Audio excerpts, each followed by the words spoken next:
that anybody can use. Yeah, I'm interested in such enclosures. Maybe we can look at that again. So you're going to see more attention in the coming weeks and months from us on Propeller One. We get that feedback a lot from customers that Right. are just very happy with that product. Maybe schools would be too. Yeah, they would be. Well, we have Mike today, and he's going to talk exactly about that kind of thing, the educational use. So anyway, Right. today is it November 14th? It is. So thanks for coming to our meeting, everybody, for a day early. Chip is going to be gone tomorrow. So we thought it was important that he's here. And a lot of people are actually online, so a lot of us made it. And today we didn't have any specific topics, but Mike Harrison, who's with us, replied that he will share what he's been doing with the Propeller One and his community college class. And there's quite a bit of interest in the project board that we offer, like the Protoboard or the project board USB that go with the Propeller One. They have a Propeller One circuit on them, and they look like this. I don't know if you're all familiar with these, and we've been selling these like crazy off of our website lately for $18. And we actually, obsoleted this product. In all honesty, we were building these in China with a really large minimum order quantity, and the volume had gone down until we made them really cheap. And then all of a sudden everybody wanted them. So now we're faced with bringing them back or some kind of variant of them back, which Yeah. is perfectly appropriate to do. We want to do that. We have our own surface mount machines here. We could do a better manufacturing job with lower quantity builds. And there's really no savings doing anything over there anymore anyway. So usually when we onshore something like this, we change it a little bit. And so maybe when Mike is done, I'll have some input on what a Propeller One project board might look like and how we can make it really, really cheap for you, so that people can just use our chips. So anyway, this is Mike Harrison. He's been working with our stuff for many years, and he's kind of, I'd consider him like the next level, more advanced educator when it comes to using microcontrollers. There are those who use our curriculum, which is very popular, and our robots, and pretty much any teacher can run that. But Mike Harrison, he does sort of his own thing, as he's going to show us. So, Mike. Yes, thank you. Yeah, so he mentioned the project board. I mean, this is one of the really, really simple applications where a student put 4 switches down in, kind of an XY pattern. And then he's got the large switch. So the 4 was kind of navigation of the game. The large one is just an enter button, an execute or fire or shoot or whatever. And he put a little Nokia display on it. So just those few devices added to this board gave him a handheld game system. And when he left my class, he was at the point of building a menu to now move around all of his different games because he found he had plenty of memory and power, and he was going to add more to it. So a little retro, Game Boy type unit. As far as assigning courses where I don't want to consume my proto boards, we add headers. So you get one here. And like here, I've got an overlay board with a whole bunch of pin headers on it that will plug straight into my proto board, and just any kind of overlay with the opposite gender. And you can see the pattern of the pins over here going around, P0 all the way down to P28 down the side there. So that's where we pick up the IO. And all the soldering as far as wiring and connecting all these devices, whatever we put on the face of this one even has a little Ethernet interface just to bring power up to the board. So this can be ran without batteries on a little tether. This one is actually heading for an escape room. And this is Simon. They don't know how many levels of Simon they have to beat to win this puzzle on the escape room, but it's a very low cost implementation where we don't have to dedicate a laptop or anything like that. It just becomes a little embedded system for the escape room. And I'm sure most of you played Simon before, so 5 switches makes it difficult. And the power of the Propeller One giving us really good audio within at least 1 octave. They plan to have the highest level you play blind, no lights. And you're saying, how can you play Simon with no lights? Well, a guy came up with an idea that we're going to use an audio frequency for each light color. And when you hit the highest level, the lights go out. You had better have been listening to the audio as you played all the other levels. So kind of fun stuff. The big one that I've been doing for a long time with the Propeller is tic-tac-toe. And I think Ken has one on his desk there somewhere. I do. Well, he plays it often.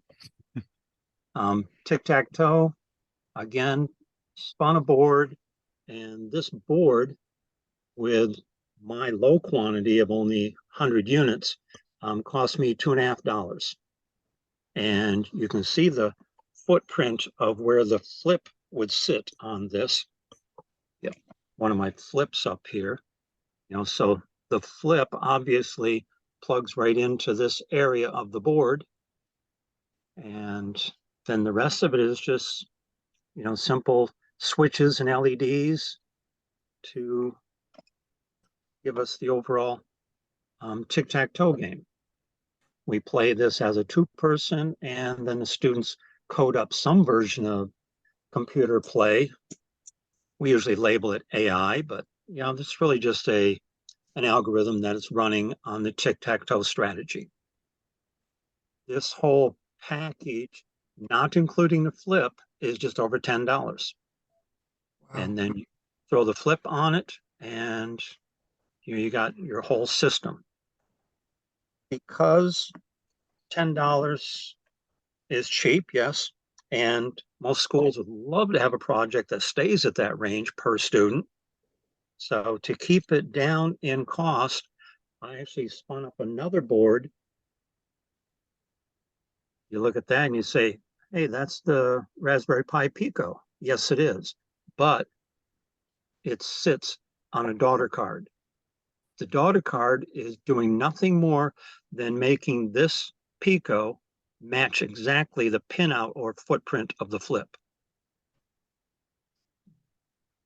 So you build a project with the flip and you say, oh, I don't want to give students my flips because we use them in the lab and they want to take something home with them at the end of the semester. No problem, swap it out for a Pico. And of course they have to upgrade their coding skills a little bit to move on to the Pico, because we had that luxury of the flip using Blockly. And the class that I'm using this in, there's no prerequisite, so that's why I'm using Blockly. I get some that have never coded before, so Blockly is a savior where they don't walk away disappointed in their own talent. So that's the bits and pieces that I'm doing and continue to do. Like I say, primarily the flip, project board, especially when a project board dropped under $20. That was great. I went out and bought a dozen that day. And Ken said he's got another shoebox full there, so I might need some more just to make sure. And like I say, circuit overlay on the basic stamp family, whether it's the homework board or the activity boards, but we use the little tiny circuit overlay boards, very small footprint. And if you're just adding a few sensors or something, this is a good one to plug and play on top of those boards. So I do use a lot of those. And of course, you saw some different green boards. These, I finally found one in a, not sure what its size is, 10 millimeter or 10 centimeter. Yeah, probably a 10 by 10 that I can cut down and match the footprint of our 2-inch by or 3-inch by 4-inch. So bits and pieces here and there, and primarily because a lot of these things, because I'm giving them to the student. So my budget covers the cost. I want them to leave with product, especially where we're a 2-year college and they're heading for 4-year engineering programs. You know, it's great when you hear, oh yeah, I turned in the flow chart for the project I did in your class, and I got an A for the flow chart already. I can't wait to resurrect the whole product and expand it. You know, go. So pushing back to Ken is, of course, let's keep the Propeller 1 around forever, or at least as long as I'm living and teaching. Okay. And, yeah. Michael, I had a question. How much of these have been designed and built by your students? The tic-tac-toe, there's at least 30 of those out there floating around where students either individually or as a team of 2 or 3 have coded it up. They all build it as part of the spring semester. And prior to tic-tac-toe, they were doing various projects and still are. Some of them bring in their own project idea and build that either in the fall term or the spring term. That's amazing. That are these young kids now, or I mean, are these college, first year college kids, or what? Yeah, first and second year college students. Yeah, that's amazing what they can do, what they've done. Yeah, and the only course I try to push them towards prior to coming to me is Intro to Object Oriented. And that's just kind of setting some foundation for understanding coding structure. Yeah. Okay. So this is great, Mike. Really good lead in to a topic where I would like some input from all of you. So I have to turn you into internal parallaxians with a business sense about this kind of stuff too.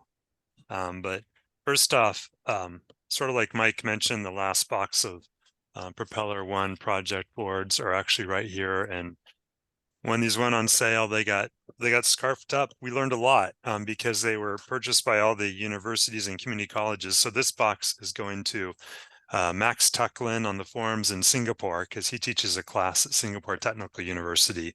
So usually it's in the community colleges that want these. And the other board they use is the Propeller Activity Board WX. Okay, so I want to mention first that just for everybody watching on the wherever you watch this stuff on YouTube, that the Propeller 1 is going to be around forever.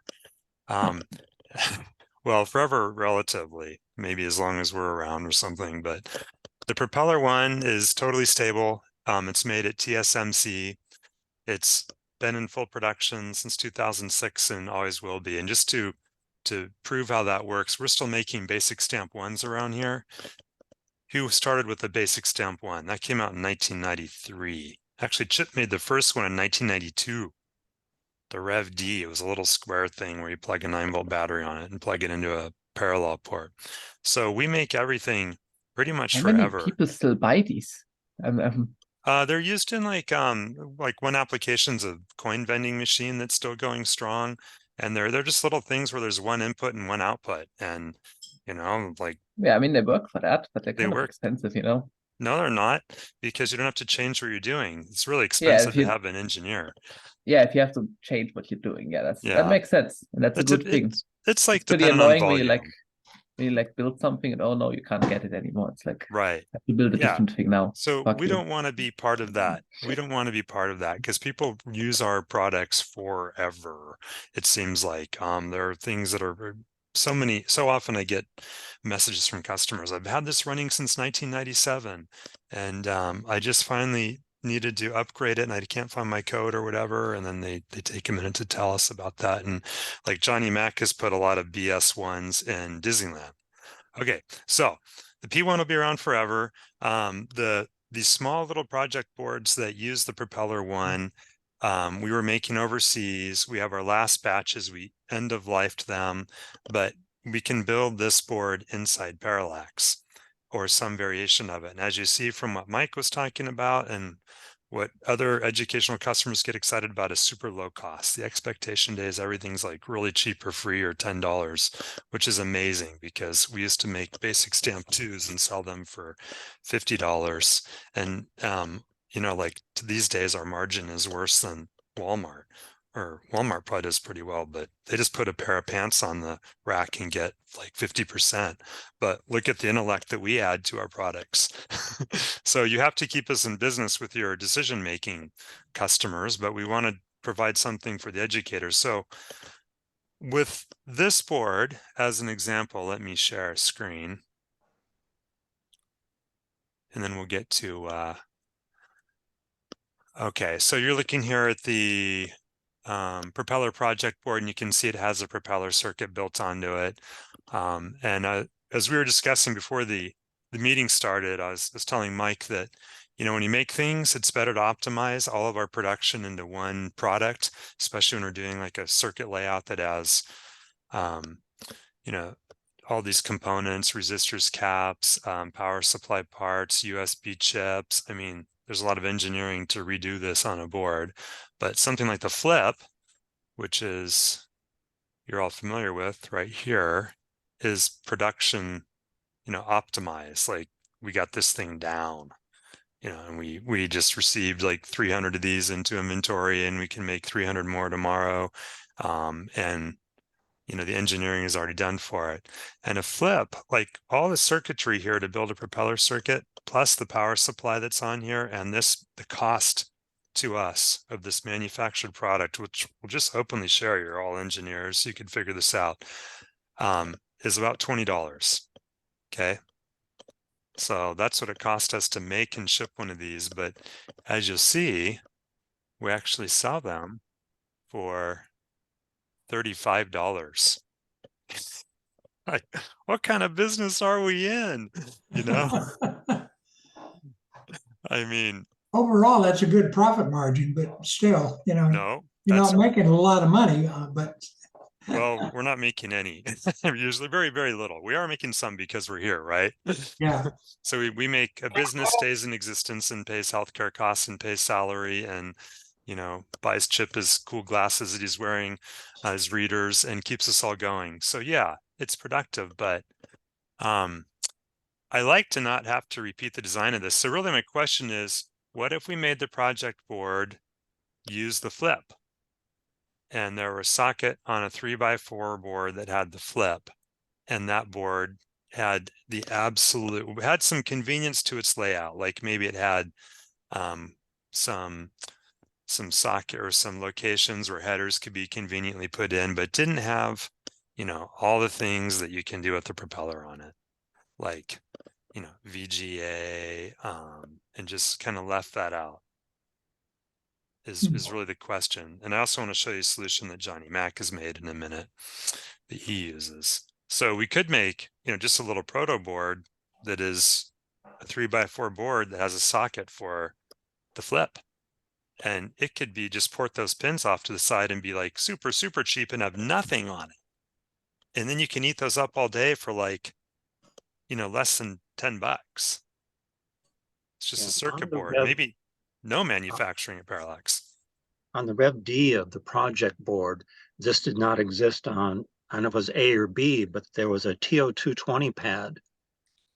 And that allowed me to put different voltages for sensors.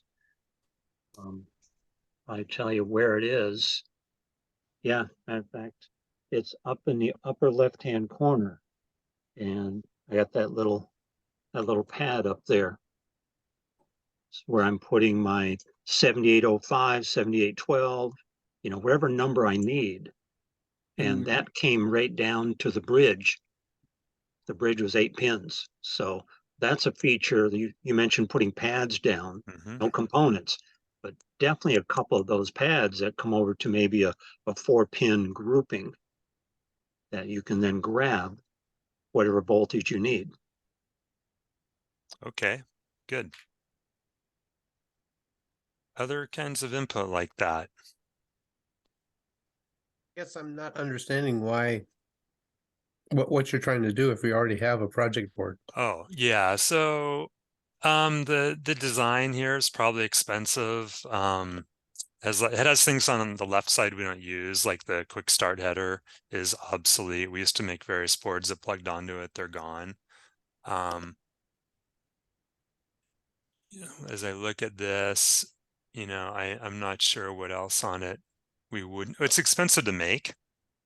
Okay, it's not going to be low cost. The only reason that they were so cheap is we wanted to move them out and discontinue the product and replace it with something. But like the cost to us of making this is more than a flip plus a bare board. And it seems if you have a bare board, you could just consume them and make mistakes on soldering and keep using them as you learn to do layouts better. Now, Ken, what you're suggesting And is not consume flips. what you're suggesting is to remove the active components on the top. and then Yeah, put the basically. socket, and then remove the header, the dual pin header on the left as we're looking at it. Yeah, essentially that would be it. Something like that, where this might be a socket for the flip on top, and then this header's gone, and the rest of it could be through-hole area. And then you kill the switch at the bottom. Okay. Yeah, and we could also have on the bottom, like these might actually want to be the micro-click adapters. Maybe we have 2 of those. That sounds like a winner idea. You like that?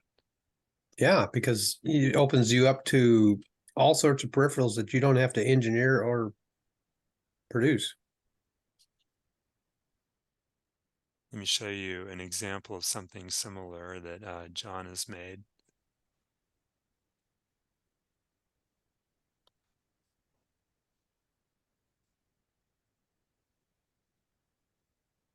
Are you able to get a look at that board? That's pretty. We can see it well. Pardon me saying so. Yeah, sorry, it's not totally positioned right, but let me see if I could. There you go. So here you have a flip on something that is the same footprint as it looks like the P2 eval board. It's actually a little smaller. It's only 3 by 3 inches.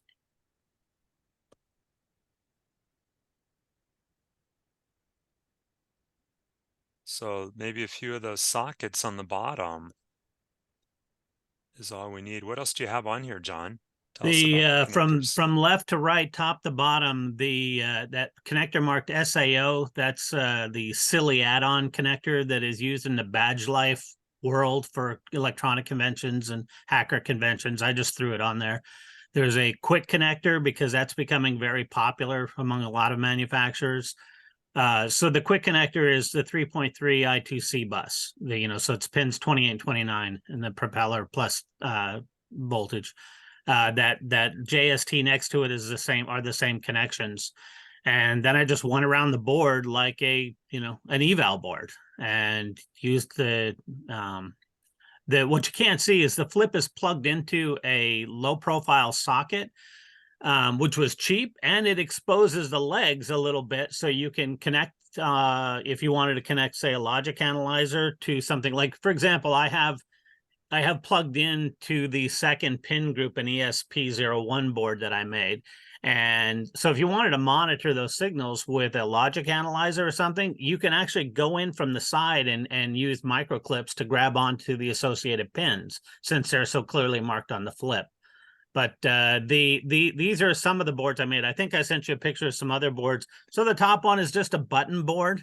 And it has on an APA 102 pixel, which will, you can actually use, I posted in the forums, because the APA 102 is synchronous. You don't even need a cog to talk to it. It's not like the WS2812, which has really hardcore timing requirements that necessitate a cog. And then it has a quick connector. Like I said, I've got that ESP board. And then a little, this is the Johnny Mac Jr. So I have the little breadboard idea. And that breadboard idea is not mine. I saw somebody in the forums had done that a long time ago when the eval came out. So I just knocked it off. And then on that picture on the right is boards that I've made. I have about 7 others that I have to do, but there's button boards. Some of these are specific to laser tag. The second board on the top row is a infrared in plus indicators, and then headers for an OLED. Then there is an SD socket that this uses Terry's idea to put a power switch onto the card. So that little SOT23 is a PFET that turns the power to the card on and off, so you can do a really hard reset. Next to that is an audio amplifier that we currently use in the tagger. And again, since I had extra pins, I just threw another quick connector on there. The rightmost in the top row has a TC4427 to drive either pixels or servos. And then there is also a little level shifter circuit. So right where Ken's cursor is, that's a connector for a Dynamixel or a Luon Sol actuator. So I call this my actuator board. The terminal block allows an external power supply because Dynamixels are 12 volts. And then on the bottom, there's an XP adapter. And then next to that is the NRF 24L01, and then the ESP01 next to that. And finally, an export adapter for just an idea for expensive, but pin and software light Ethernet connectivity. And like I said, I have a bunch more of these things in process. The whole idea is, the company that I work for, the boss is getting really creative these days and wants to see something happening really quickly. So I took all of our standard circuits plus some ones that we think we want to work with, and I've just made them so that they will plug into an eval board or a Johnny Mac. But we do a lot of P1 development still. And so I made a P1 eval. Or P1, I call P1 dev, and it's it's working really nicely. So that would be super cheap, but this may not meet Michael's. I think it was Michael. Forgive me if I'm wrong. The gentleman who's speaking, the teacher, that may not meet his needs, but it's a very modular system. And what I would hope, since the eval is, I guess the eval went away, didn't it? But the Johnny Mac didn't, and then there's all of those other less expensive that have the same headers. I almost want to see, the forums filled up with, hey, here's my accessory board. Steven's made some boards. Terry sent me his Ethernet board so I can try that. But that would be, we're always, all of us throw code up into the forums. We ought to, do some dev boards too. And maybe, where something would be really, where the numbers would make sense, and Parallax can build a panel of boards, because it's a lot cheaper for Parallax to manufacture one of these boards than the time it takes, me to do it. So what if we had a couple of those connectors on the bottom of a cheapy board? So we had a socket for flip, and then we had a couple connectors for the click modules. Mike, would that fit your needs? Yeah, it would. And like I say, the footprint or real estate that we're gaining when you take all the electronics off the current, what do you call it, Protoboard or project board, the flip is a smaller footprint, and it does all the power handling. I've got the 5 to 9 range. I have the USB option. So yeah, for as far as real estate space, we're gaining real estate, and adding a few headers like this is really easy. And they might be headers I use for other things. Depends where they land on the flip's pin out. They become really universal headers. And what I like about the concept of having the module socketed, if I could show this board again, the Propeller Project Board, you've had several versions of something like this before, is that I'm a total hack with soldering, and everybody knows it. And I would just take 3 or 4 of these home. That's really expensive, but to me, I can go in the back and grab them. But really they should sell, like this board, as you look at it, should really sell for like $30+. But if we had just a proto board that had more, that was 3x4, same size, and didn't have a lot of manufacturing on it, we could offer that for $10. Then people could consume those and have multiple projects and just use the same flip module and make mistakes in their soldering and layout, because you get so committed to the layout when you start doing this, and you learn as you go, and then you make it better and better. You almost need to have that part of it be really cheap, especially if you're a student. And that's why I tend to have the students do most of their layout on a daughter card and just come down to this board with their pins and headers. Sounds like this is pretty easy to solve. And then if we could just look at one more thing, then maybe we can put this to bed. It would be the Propeller Activity Board, WX. Sorry, my website page looks so messy. I'm logged into our website, so I have all this WordPress junk all over the place. But what we want to do is stay away from putting too much on a board, because then it just gets expensive. This is a great board, but it has everything you might need on it, and you're going to pay for it too. So it has XP socket, SD card, all these headers for servos, and 3-pin sensors. We have wireless programming capability, D to A to D, some LEDs, audio amplifier.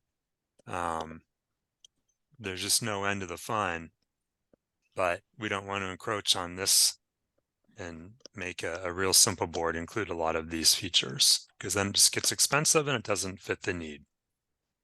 This is the kind of board that I bought from you guys a few years back, and I love it because of the prototyping area. The breadboard over Yeah. there, right? And that of course is too small for most things, so I bought a second, board, prototype area to sit beside it and expand that area. But those are good, because if you're going to do development, the first time, those are fantastic. You don't have to do any soldering, and you can wire it up pretty quickly. Cool, good. That's good feedback. Are Yeah. are the pins on the flip small enough to fit in like breadboard size holes, or do you need a special socket?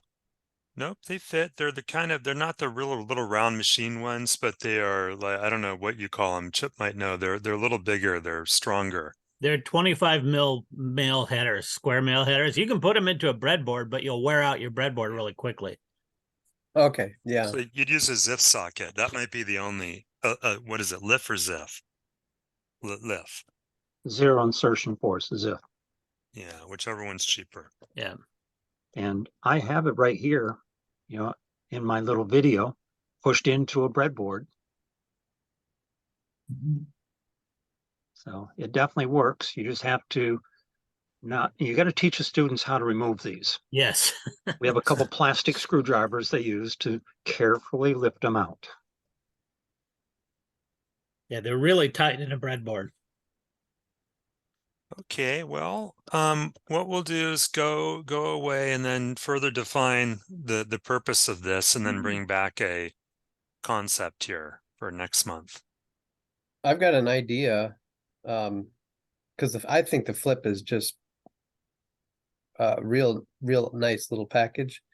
I'd love to see a P2 flip, but with a P2 flip, you'd have to make like the outside pins wide enough so that you build your circuit and then plug it in on the outside of the circuit, so you can, on your breadboard, you can have all your stuff in the middle, and then last thing you do is you plug in your P2 flip and go with it.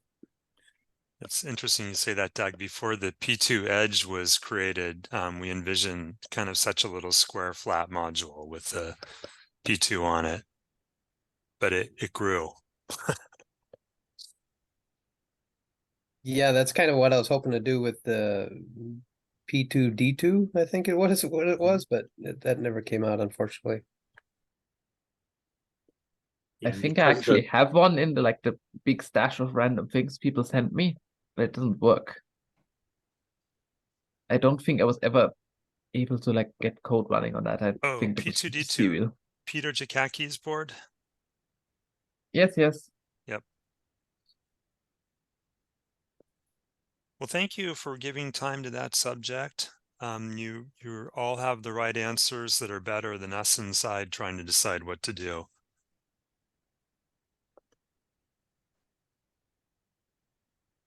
So, free for all. Who has support questions, wants to share something they're working on? Johnny Max has talked about the P2 stamp. I have one too. I have every P2 bot. No, that's a lie, but it's about right. And I can find where the thing is. Look at it. It exists. It is a real thing that totally isn't. Can you see that? Mm-hmm. Yeah. Mhm. It's a bit dark, but I don't know. I can't fix it right now without.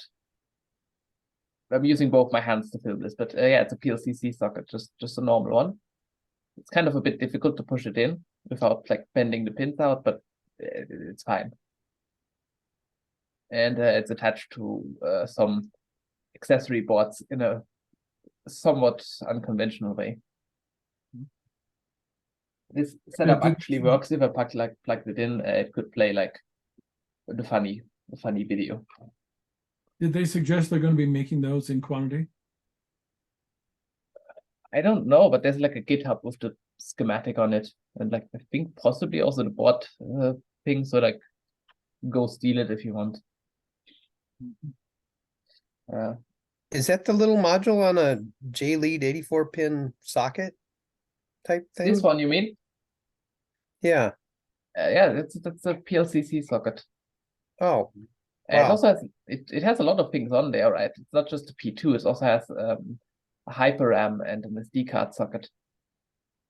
But the SD card socket is busted, so I'd have to actually have this external one. I'm guessing that came from down under. I forgot who was working on that, but I think they're in Australia, right? I don't know, but I have it now. It makes its way into my collection somehow. Also, speaking of the little handheld game earlier, I have like the shitty Unravel version of that on my desk. Just completely coincidentally. Look, it's like a little screen. Look, it's like P2. It's like a mess of wires that goes in here. Unbelievable. And then there's this tiny little screen where you can like have, in this case, it's running the Neo Geo emulator because I don't know, I don't have anything else. That's funny. That's a lie. I can also use this thing, I think. But like, yeah, it's just that. In like incredibly tiny vision. This is using, why is it not working now? Just forget about that. This is actually using a serial 6-bit interface into that ILI something screen. But it's not the usual ILI something screen, because those are actually portrait screens. And if you try to scan onto those, normally in landscape mode, you get a diagonal line through the screen. It's not very nice. You need the actual landscape on, and then it actually works. Very funny. Normally you'd use these with like the serial interface or with like some other weird thing, but this actually just pumps 6-bit RGB values over those wires. Just chuck, and we have like an H sync and a V sync pin. Weird, because normally we don't really make use of that ability to just use the serial port. I don't know. Sometimes this isn't even enabled. Like they don't even give you the pins for that, which is kind of a waste, because the controller can always do it. What's the data rate that you have to send the bits in at? Very low, because this is like 320 by 240, right? Oh, yeah. So it's probably 1 byte round about every 45 pixels or something. One byte round about every 45 cycles or something. There's some schmangling that has no. It's actually 3 times that, because the red, green, the blue are separate. So it's more like 12 or something. I don't remember. I would have to check. But the more difficult part is actually that it's actually generating everything in sort of correct phase, the clock, the sync signals, and then the RGB. Because this is very finicky and you need to have it sync at the right thing, and you have to tell it through the serial interface. You still need the serial interface to actually configure it. You need to tell it how many clock cycles there are between the sync pulses and the picture actually starting, which is kind of bizarre. But this way you can, it's kind of flexible. You can give it, in this case, video that's in an SDTV type timing, which is very important because the emulator can't do anything else. If you try to, like, if you wanted to have like a 40 hertz update screen, you couldn't do that without actually making the game slower, which that wouldn't be very nice. I see. But also this is like incredibly tiny. Like I showed this to people, they laugh at it, at like how unnecessarily tiny this is. I've actually built this a while ago, but I recently plugged it back in once again to show people because it's incredibly tiny and makes them laugh.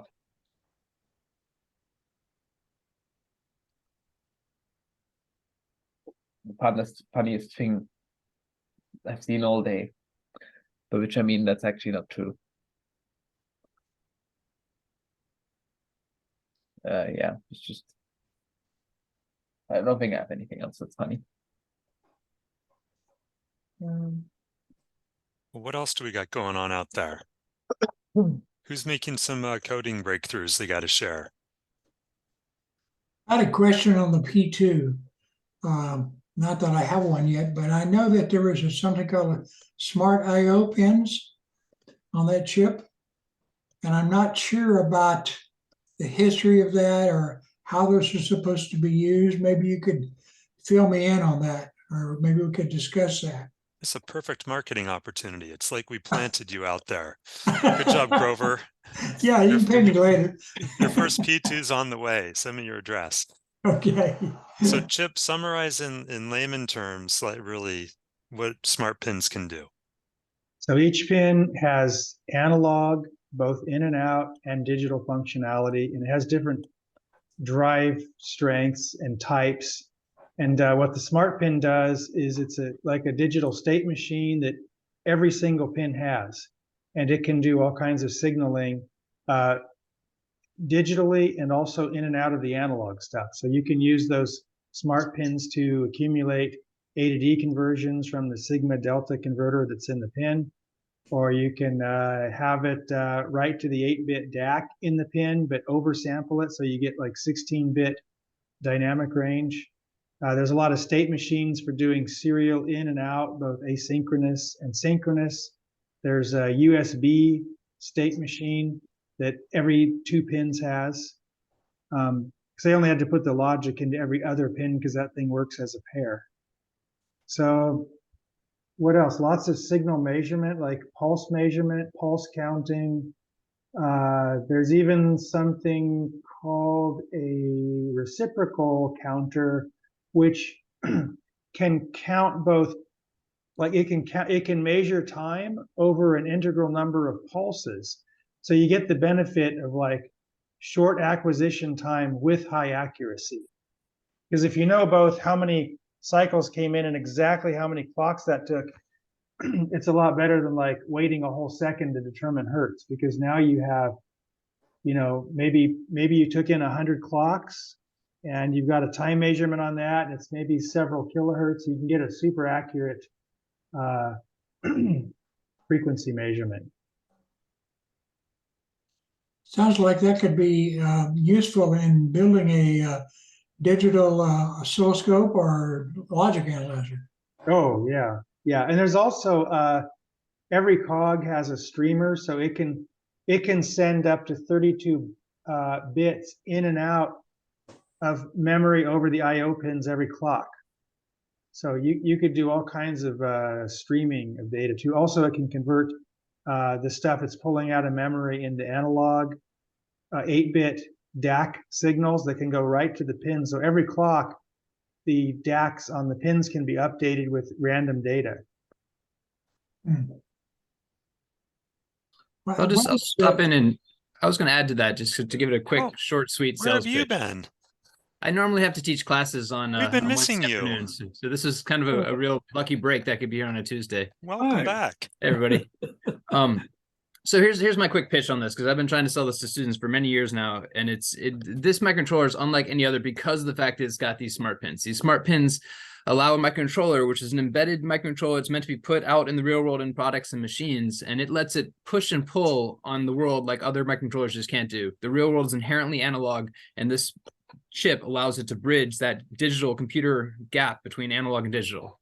So as Chip was just saying, that it lets you do a digital analog conversion, analog digital conversion, and for oscilloscopes and logic analyzers. And I've been using that with my courses where, you know, the built into this chip, the students basically have access to oscilloscope, which is usually cost prohibitive, particularly in my case where I'm making kits for every one of the 100 students. So it lets you have oscilloscope functionality built into your software. It also lets you, you know, with a digital analog, start outputting analog signals, which is interesting for sound, but it's also motor control. The idea that you can have pulse width modulation for, you know, speed control on a motor happen on a smart pin, not anything to do with your software. You know, as everybody knows, with the Propeller 1, this Propeller 2 also has, you know, 8 parallel processors, which is, again, game changing because it's like having 8 separate microcontrollers all talking to each other, sharing the same memory. But the fact that it also lets you have these smart pins is like having another 64 tiny little microcontrollers that are just simple. I mean, technically they're state machines, as Chip was saying, but it's like having, you just program them, set them and forget them, and they do their own thing. So you've got 8 parallel, powerful 32-bit CISC microprocessors. And then on top of that, you've got 64 little baby processors that just allow you to do amazing things. It lets you juggle a tremendous amount of stuff at once. One great example of my students right now are working on a second iteration of the UVA pinball machine. So I've got all these crazy functions we're doing, and we're really trying to pull out the stops and use a lot of the Propeller 2 for this. Let me see if I can pull up this is just a kind of an example of where we are. If I can just share my screen for a second. So this is just a list we're keeping of all the microcontroller output pins. These are all smart pins, but we're able to do all kinds of crazy stuff on this. Oh, this got messed up. Yeah, so these are the 64 pins. And we're doing all kinds of stuff from motor control to bring in sensors, and and you know, using different cogs for various things. So there's all kinds of amazing stuff you can do with this.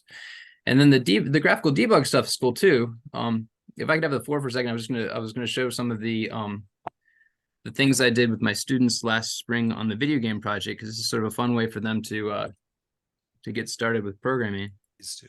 So this is an example of an Angry Birds type thing. These are pre-recorded videos, so I'm actually playing it right now, but this is all done in Spin 2 on the Propeller 2 using the debug plot screens, and Chip was nice enough to add some sprite functionality to us upon request 2 years ago. So my students are making video games, learning how to program. This is one of the best ones from last year, where they had to you were a cat that was learning how to bake, and you had to like find ingredients and pull levers to open things.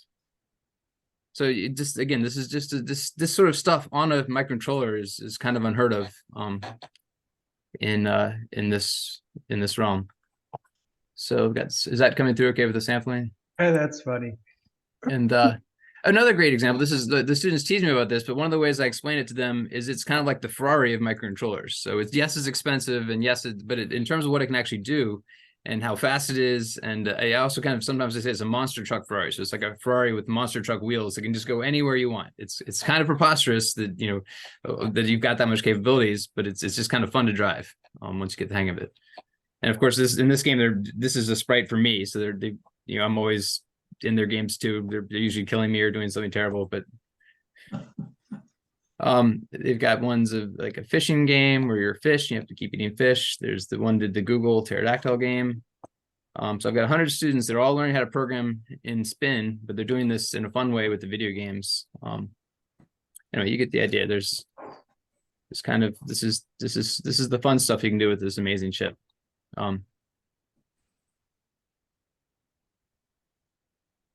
Wouldn't that be cool to have on a cell phone? So instead of having a PC to do the debug, have it on a cell phone, so you could just download the binary into a edge card Yeah, that'd be really interesting. And if we get the USB interface working out of one of the smart pins to be able to talk directly to the smartphone, or Well, I don't know why. I know they're expensive, but in my opinion, we should have a prop clip built into the edge card since they're already expensive. I mean, you could do Interesting. you could just get in like an LCD, like I've shown, and just run that, put some buttons on that, make like a little board.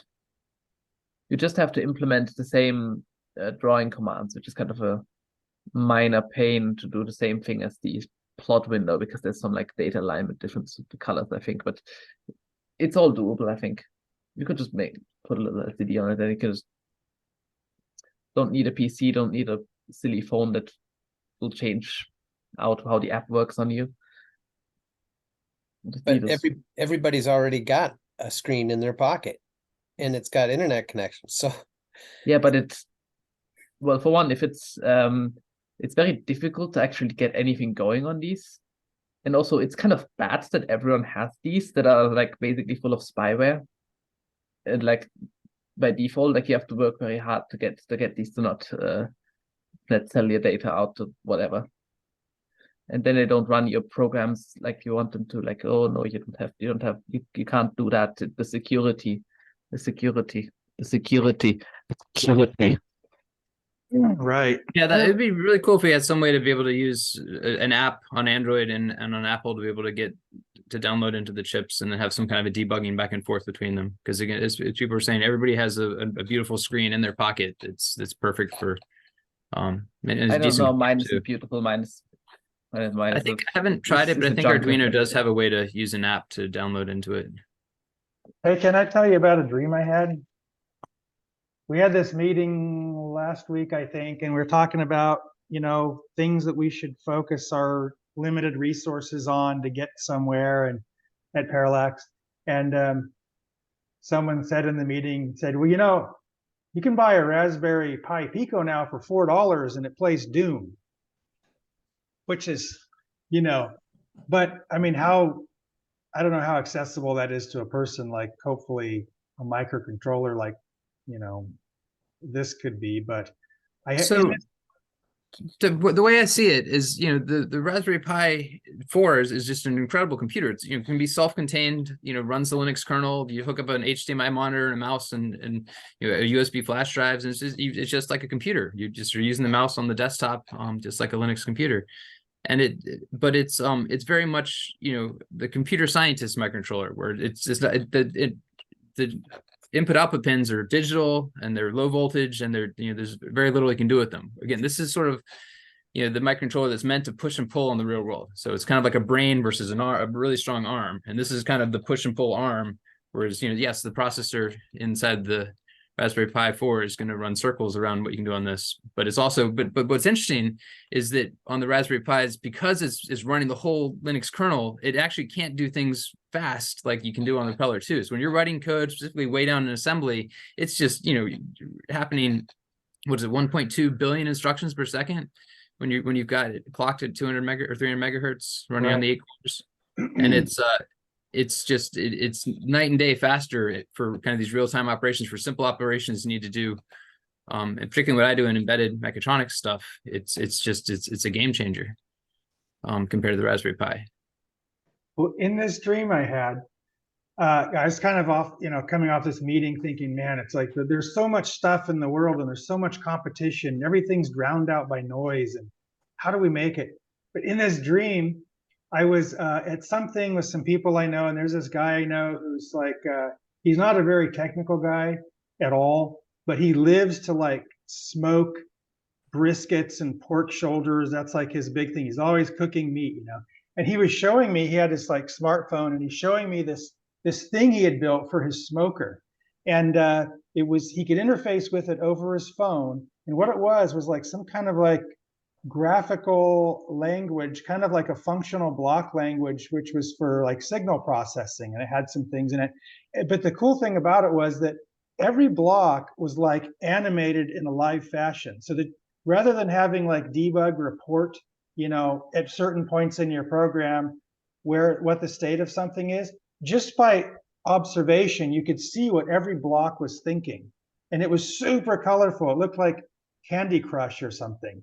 Anyway, this guy had managed to like make some kind of automator for his meat smoker. And he was kind of proud of it. And he was showing me how it worked. And he doesn't even know I do this kind of work. You know, I'm looking at this thinking, man, we're dead. This thing is like so cool. And it works over all these little devices that people have. And, you know, it maybe wouldn't even need that fancy of a chip to operate at the bottom level, but it was the user interface and the way that he was able to like put all these blocks together and then kind of configure them a little bit. And so he managed to put this nice embedded system together without even really realizing what he was doing or having any kind of technical prowess. And so I woke up and I was just all depressed, like, man, that sucks. In the dream, I was just thinking, man, we're so dead. This guy I know that doesn't know anything technical is now building these cool embedded systems with this stuff. And then after I woke up, it slowly dawned on me that, well, wait a minute, that thing doesn't actually exist yet, right? But ChatGPT does, and students are using that. It actually understands spin, and it writes spin 2 for them. Oh my goodness. Yes. Well, it made me think. Work properly. What's that? It doesn't work properly, and they don't know why. I do appreciate the choir here. Maybe we don't need a foundation anymore. I don't know. I think that's the future, Chip. If you could create a app on a smartphone, yeah, you could get around the security stuff by just running a de-Googled OS for those of us who care about security. But even if you're tethered at first, because your phone's going to supply power to the P2, you may not be able to power all your devices without external power, but at least you can talk to the chip and code on it, right? Code in your pocket. I think that this thing he was showing me, it might as well have been a web interface. I mean, he could have easily used a PC or a smartphone or whatever he had. I don't know that there's any like technology running on his smartphone. I think it was just being a terminal, like a graphical terminal for this thing he was working on. Right now, you could do similar. You couldn't build it so easily because you'd have to program in TCL, but there's a TCL kit that'll go on the phone and it'll talk serial. And I was thinking of hooking that up to Propeller and porting some of, well, it's starting out with a terminal and then a downloader so that I could fetch binaries off the internet, download them to the P2, and then just do terminal debug and build up from there. But it's already available and it's not nice and colorful and GUI builder like you were talking about, but it's a start. Yeah, this thing was not really like Blockly Prop. What Blockly Prop does, I think it swaps out keywords that someone doesn't know at first and gives them like graphical blobs they can fit together like puzzle pieces and then fill in the little blanks. But this was like a whole system that was like, I mean, you could even touch a part of it, like, and you could tweak it with your finger and as if to like override the input coming into one of the blocks. So you could always, it was like highly interactive. There was no like compile versus run phase. It was just like this living organism. And I think that's the future, you know, because I mean, this guy, I could see he could make something like that. And in the dream he did it. He didn't even know what he had done, but he had gotten it working. And I think making stuff, there's got to be some next level because we've been worrying, you know, trying to figure out how to do a graphical system forever. But I've been kind of looking into functional programming and how that works. I think that's kind of key because if you get into all the little tiny persnickety what ifs everywhere, it kind of like slows things down. But if you can make things that are functional, that can flow from one piece to another, it kind of like changes the game a little bit.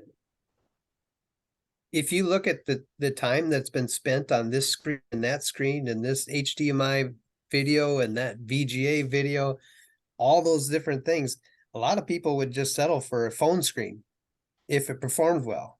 You know what I'm saying? It's nice. Yeah. And in college setting, I would think that'd be awesome because everybody's got a screen, right? If that screen could also be their terminal output for debug and download binaries to the P2, that would just be awesome. Yeah, I'm sure it could be done, but the thing is the screen is small and it's not really productive. I mean, I'd like to have big screens. Yeah, exactly. I've always said that like a phone is like a fundamentally unproductive device. Like what can you do on here other than like take photos that actually does anything for you? Right, unless you have Well, really if you have like a simple phone call paradigm. or something with someone, that's like a different thing. But Yeah. I carry 2 phones. My most productive phone is one that doesn't have service because it doesn't have distractions too. But I can take Right. pictures of it and I can get on Wi-Fi and download stuff, and it's just something I carry with me all the day. Whereas sometimes I just leave the regular cell phone at home, forget about it, because I use the old one that won't get a network anymore. It doesn't have a SIM in it. It's a great. problem for me is that even if you attach a keyboard, it's still extremely junky to actually try to type on a phone. I don't know why that is, but it's just extremely Phones junky. are good for things that have the resolution of a fingertip, but they're not really good for seeing a lot of stuff at once. When I was Then again, young, the phone I is could see actually really well, but I can't see that well anymore. So Well, I the I phone is agree. actually larger than the small LCD. right. The phone is also running out of battery because it's like, I don't know, it got hot and then the battery went down, but then it stayed at like 15% for like 3 hours and then it turned off. Bizarre things that happen with this. This is like the 3rd battery or something in this. For some kinds of for programming that would be highly graphical without needing to have lots of small text, I think the phone could be sufficient. I mean, you could tweak a system on that. Maybe you could build the whole thing too, but you could certainly go in, like if it was a live thing and at runtime, if you could kind of tweak it and discover where the problems are, it would take not a whole lot of skill to get something working, unlike textual programs. Text programming is great because it's compact and the data is small, but you have to know keywords, and that's like an impediment to someone. If you just pull them off the street and try to get them to help you, they wouldn't know the first thing. But if you show them like that's what Blockly was good for. It shows all the possibilities, and then it only lets you assemble the blocks in ways that would make sense to the compiler. So you can't really get off in the weeds.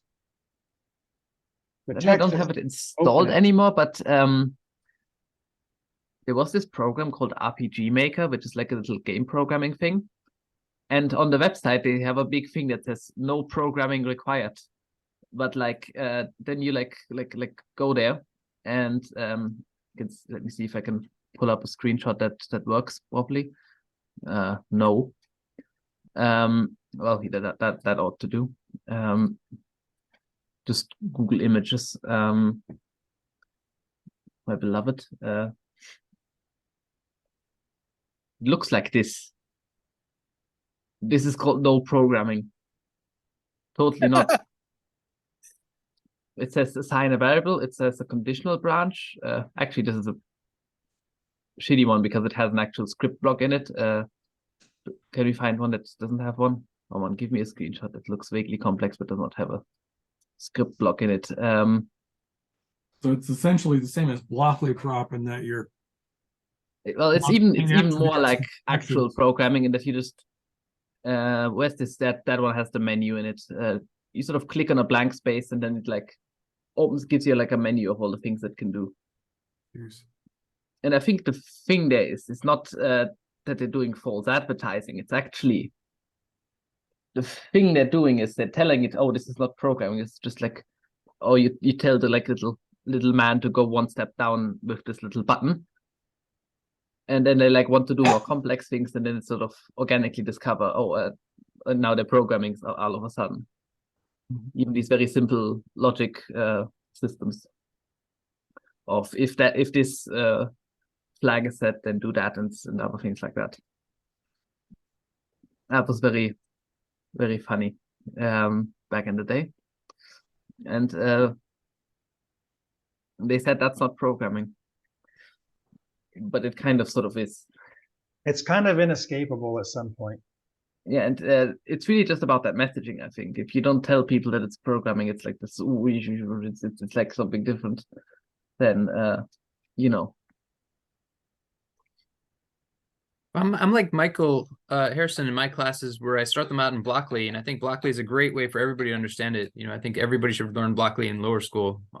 It's just connecting the dots, but you have the same kind of structure. If statements and for loops and stuff just all comes out. It's just kind of a nice like high level way to connect these Legos of code blocks together. So I think that was really cool that you guys did that on the P1. I was just doing some Googling. It looks like processing, which I think some people have used, can work on an Android. So you can run processing on an Android, and that could give you that graphical kind of debug type interface. You just have to have a USB talking to the phone, I guess, to make that work. Or maybe you can get it to work over Bluetooth or Wi-Fi. Interesting, because we've almost got, well, I've got USB signaling perfectly now for full speed and low speed, because that's all we can do with our silicon. We can't do the, 480 megabits per second stuff. But I guess there's some cable you could plug into your phone that would have a USB small connector on the other side, and then you could.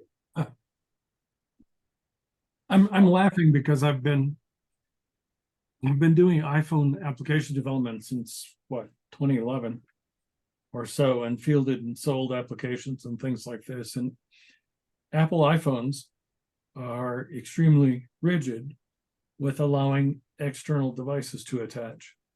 Their cables have inline ID devices, and the developers who interact with those cables or who make the cables pay licensing fees for those ID devices. And unless the device is there, the Apple phone will not talk to those devices. Those are called MFI certified. Also known as a big scam. Well, big scam, but if you're doing a walled garden and you're trying to secure and prevent people from, I mean, walled gardens are pretty much always a scam, but okay. Fine, but you see what I'm saying? They've got one of the most protected and secure environments out there at this point. I think So, the long only as thing Apple where you isn't your actually want enemy. a secure environment like that is like a voting machine, because that's when you want. Oops, I had something fell down. anyway, but It's like that's when you want the user to not be able to mess with the thing.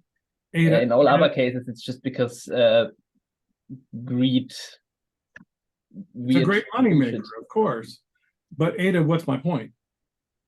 My point is that it's not easy to get into and off of the device without using certified cables and without having an app right to interact with those cables. The new iPhone's supposed to have USB. I wonder how that works. The only way it's easy is, or should I say, the easiest interface there is out there is Bluetooth. And as we all know, that's a little bit more difficult to work with. Well, Bluetooth is That's the actually only connectionless and non-certified mechanism that we can use to make it easy. I'd use that with my high-powered model rocketry app.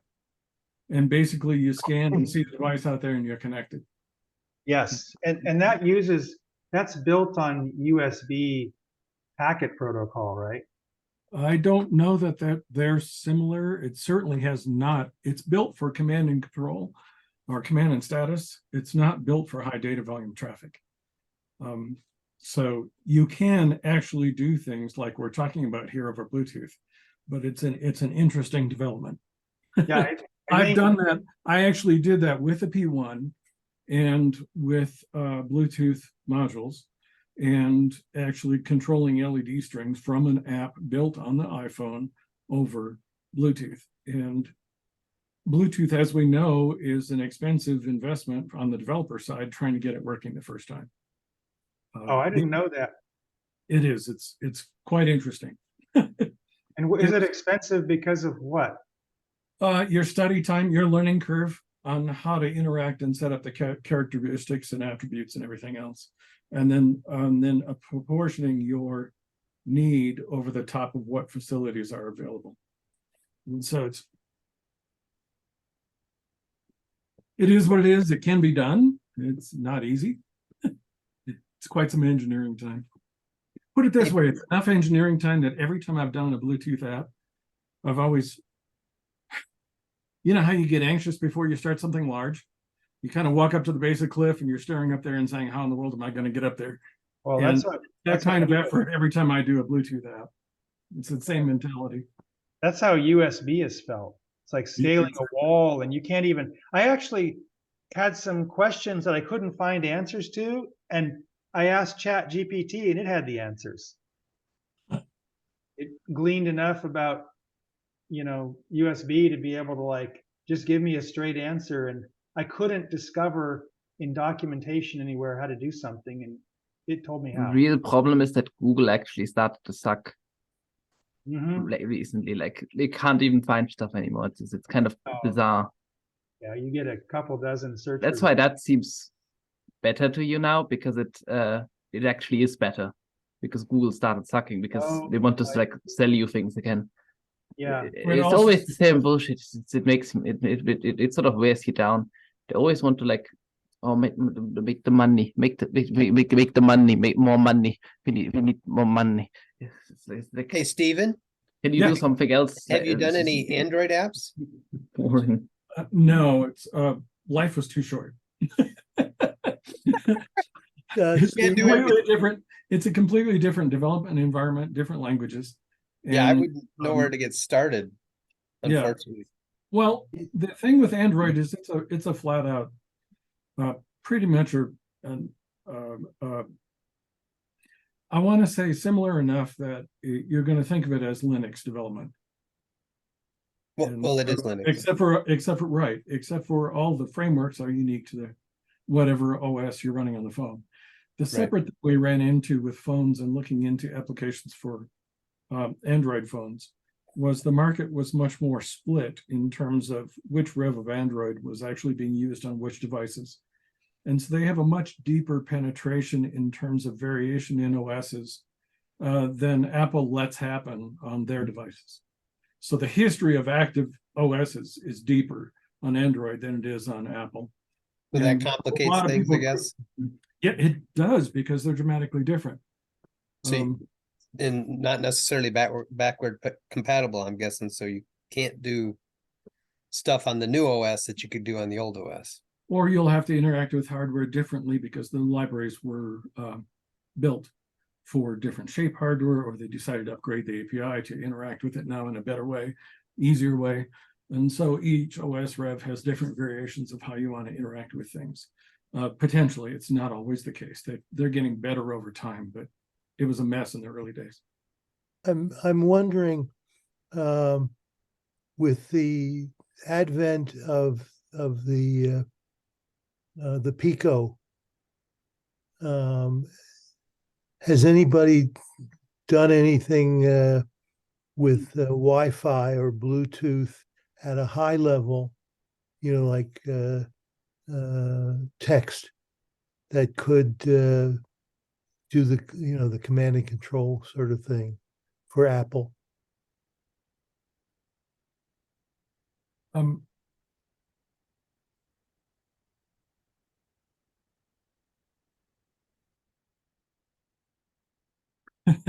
It's hard to answer because yes, there are people that have done terminal services over Wi-Fi, and you can do Python from the phone and interact with devices and things like this. So people are doing it and finding ways around, or ways to work within the security limits of the device, put it that way. As long as you're talking, we just went in the past couple of years a transition from HTTP to HTTPS. And so everything is now encrypted from the phone. It's hard for you to even get to a non-encrypted site from the phone, things like this. And so once that has happened, then exposing a web server to your phone and letting the phone connect to your local web server instead of the net that it's connected to, that's very feasible. And so, yeah, you can expose a back-end web and do it that way and interact with it. That's how all those little like Wi-Fi hoppers have to be configured, right? You need to log into them. So they have to preserve that utility. Otherwise, there's a lot of things you just couldn't do.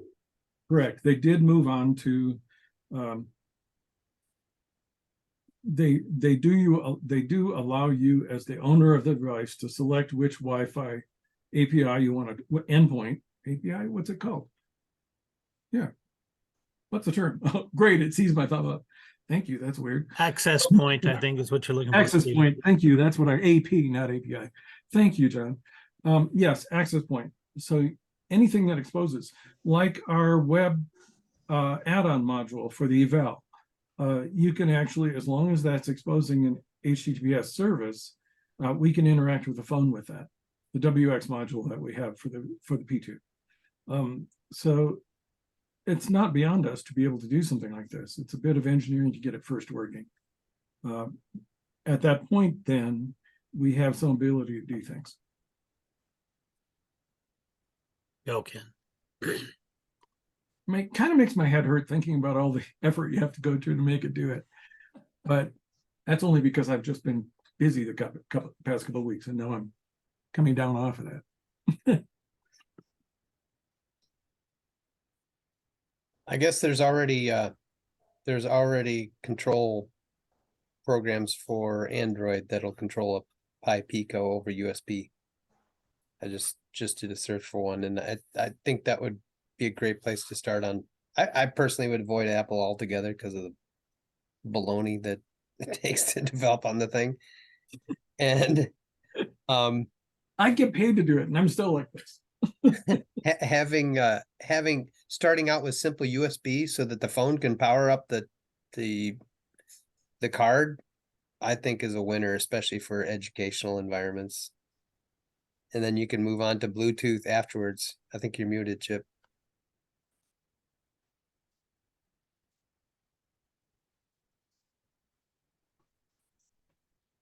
We can't hear you, Chip. You're muted. It's really muted. Okay. When I started out, I was on the Apple II, and I had earned some money doing things on that. So I went out and bought a Macintosh thinking, well, this is going to be the next thing. It's going to be, seemed intimidating, you know, but I wanted to learn about it. So I get it, and I pull out all the manuals, and I'm going through everything, and I'm playing around with it. And I'm like, okay, now, where's the part about the programming language? I'm looking through everything, and I just can't find it. It had never occurred to me, you know, after having worked on Wozniak's Apple II, that Apple could make a product that was going to be all locked up, that I'd be locked out of, even though I just spent $3,000 on it. It's like, and there was no shred of word in any paperwork that I had that came with that thing. I had all these books, nothing about how anybody would go about programming it. You know, like they only wanted to court developers that they would vet. And to me, it was like an absolute perversion of principle. You know, I had no idea when I bought the Mac, that's how it worked. But ever since, that's how the world's gone in a lot of ways. But what Wozniak made was very high quality. And as I got other computers like the Commodores, and I started working with them, and they were flaky, and I just slowly it dawned on me that, well, Wozniak did a quality job on the Apple II, and I just figured that's how computers were. All computers must be like this, because this is just the computer I know. But boy, there's a huge range of quality that's possible. And now today we're dealing with this matter of things being highly locked down. Yeah, that's because of Steve Jobs. Yeah, I know. He made a lot of mistakes, I think. So, Yep, hey, but how about is- if we switch gears and we see Terry's light controller? That sounds like fun. Blinking Oh, lights. Yeah, DOS blinking lights for Christmas. So, yeah, this is the light controller that I worked on last year, and this really isn't any updates on the controller itself. It's more showing the application of it. So this year, Christmas is coming, and I'm 90% done with my build for the Christmas lights. And this year, it's all about the pixels. Do you want to share screen? Are you? Yeah. Okay. I think you meant you thought you were, perhaps. I'm not sure. Yeah, let's see if I can figure out how to do this. There we go. Okay. Hey, That's and before not... you get going, Terry, I want to thank Gavin for showing up and surprising us today. Yes. That was Yeah, really cool. again, there's a break in the clouds, a chance that I could be here on the Tuesday instead of Wednesday, so happy to be here. Which he I says missed in you guys. clouds. But I've been watching on YouTube, just kind of, so I watched the recordings, so I think I'm caught up. It is amazing to see you again, Gavin. Thank you.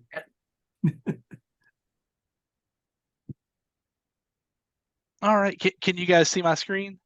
Yes. Okay, so yeah, here on the what you're seeing here are a set of my light arches. These light arches are 5 feet tall, and it's over 100 feet across that you're seeing right there. My house is in the background there. So this year, I converted everything to pixels, or just about everything to pixels, and I took Chip's idea of converting the lights that I have out on the ground into pixels, and so now I have almost 200 little LEDs out on the ground, about 1.5 acres large, with that I can control individually. So let me show you about 30 seconds of what I've got going on with this. Every light that you see here is controlled by either a P1 or a P2.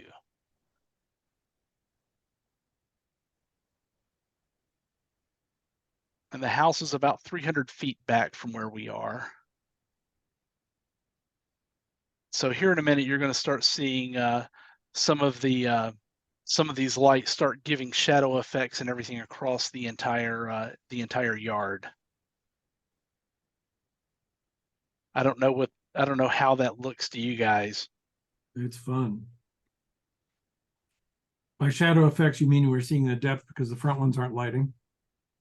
Well, how it looks like, you know, kind of like a ribbon was going across the yard there, with the lights. I don't know what the frame rate looks like.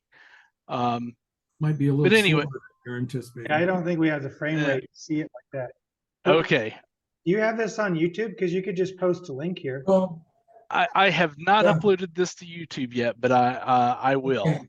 Yeah, sorry, the frame rate's not what I was hoping for here. But yeah, so this year I'm up to running almost 20,000 pixels, all from P2s.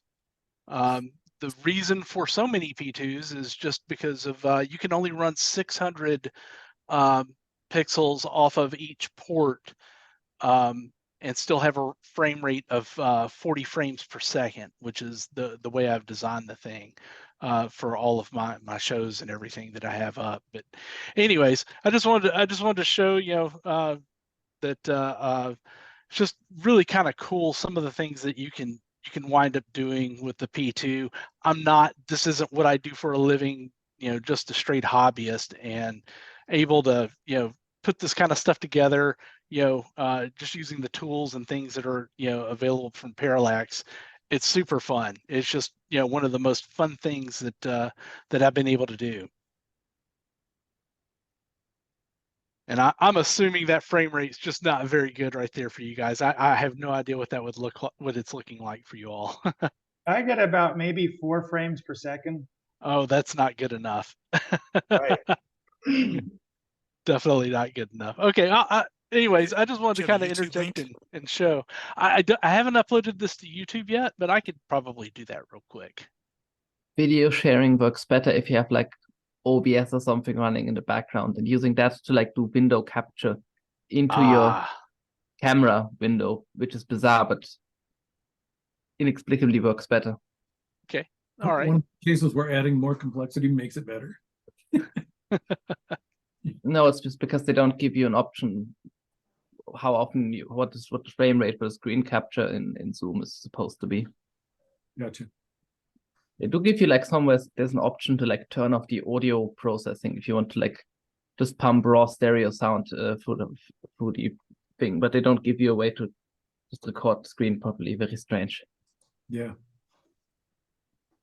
If you're looking to add sound to that, I've been playing around with the wave trigger module. You'll be able through SparkFun, but it makes playing wave files off an SD card really, really simple. I think it does up to 11 sounds layered together. And it runs off of just simple serial code. And I've got an example. It's just 11, you say? Yeah, it starts and stops whenever you want. This is just using John's full duplex serial with the transmitting the right codes, and you could probably do this on the P2 itself for like you just hook up the SD card and just goes at it. You probably don't even need to be particularly have people smart worked to do out it. wave like decoding? Like you need wave doesn't need decoding, it's already decoded in memory. But basically, you don't even probably need to be very smart to like make that happen. You just like read buffers in, then have another cog, mix them together. That's In- awesome. in- Yeah, Does anybody wave work that out? files are just data samples. Yeah. Save these costs like 50 or 60 bucks. That'd be nice to save the money on that. Yeah, Yeah, that you could can- just be an object. That's just a matter of software. I mean, something that I've developed is actually a very lightweight ADPCM codec that's optimized for the propeller chips, the P1 in particular. I think on the P2 you could probably run like 20 of them or something at once, and still have like bandwidth left over or something. That's just completely random in my thing, but it's about a quarter of the bandwidth of a stereo wave file with maybe half the quality or something. But it has the same dynamic range, but it like has a little background noise. What is adaptive PCM? I've heard that for years. I never knew what it meant. Basically, so it's actually adaptive delta PCM. So delta PCM is when you store the difference between the samples, and you can sort of quantize that down. It's the adaptive really just means that the quantization factor changes over time. In my scheme, it's just a block scheme. I say for this block of 16 samples, all the differences between samples are going to be shifted by this amount. Okay, so really it's just an encoding thing. It's not really an output thing. No, In it's the just end, you're just outputting PWM. exactly. Just go in on the P2. It's just an actual DAC thing. I see. And to make it a bit more funnier, my version has predictors in it. So it doesn't actually just encode the difference between samples. It sort of encodes, it might encode the difference between what the sample would be if you'd followed the current trajectory and what it actually is. It sort of sets that mode per block too. And then it also does a very obvious thing that a lot of codecs don't do, which is actually coding the sum and difference of left and right instead of the left and right separately, because that way there's more coherency between them, usually. Interesting. Because did if you have like Ada, what did that, using the trajectory, how did that affect your result? In terms of less data, more data, what did you end up with? that doesn't really change the amount of data. It just changes the quality that you can get out of the same data. Oh, okay. Fascinating. If that's interesting, I think I can open up what that looks like a bit. If I can find where it lives. Or just point it to the GitHub and we can take a look, but that's fascinating. I can find the GitHub maybe. Gary just posted a link up there. Sorry to interrupt. There you go. That's where the GitHub lives, but I can give a little show of what that actually looks like in practice. Because it's kind of, well, this is like the crackhead complicated version of ADPCM. But it still fits in like very little instructions. It's actually mildly mental. Let's see if this is shareable or if it will cause us sadness. I may have to reopen that to get it to. No, it does not want me to see where the oh, come on. Idiot. Does not want to capture the screen. Now? No. Extremely cool. Oh no, here's this. There we go. Now it's got a little window. Oh, I still have to have this yee ass font set. Oh, I like the font. I mean, if I'm gonna make it obnoxiously big anyways, so Oh, really? So anyway, so how this actually works is this is the Font style. decoder for the P1. So this is just some stuff to get up the fat stuff. We're opening a file, and then we have some information printouts, and then we have some startup stuff for like doing the thing, and basically, there's some more stuff for handling the blocks. And there's this sector parameter that gets added and a bit of other stuff.